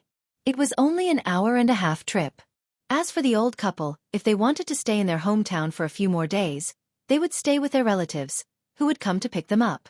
At 9 o'clock in the morning, Lu Cheng, who had washed off his tiredness from the morning exercise, boarded a van with his parents and sat in the back with his cousin Lu Yanwei and cousin Ma Shi.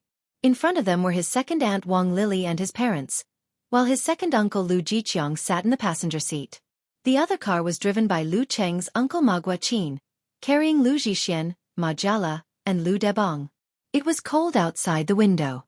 Lu Cheng was playing with his mobile phone when he felt the car start, heading for Qingfu County in Lining City. That was his hometown, where he had no sense of belonging. You're tuning in to the Xiaofan's Wuxia Tales YouTube channel. Don't forget to subscribe and join us on this journey to catch the most captivating stories.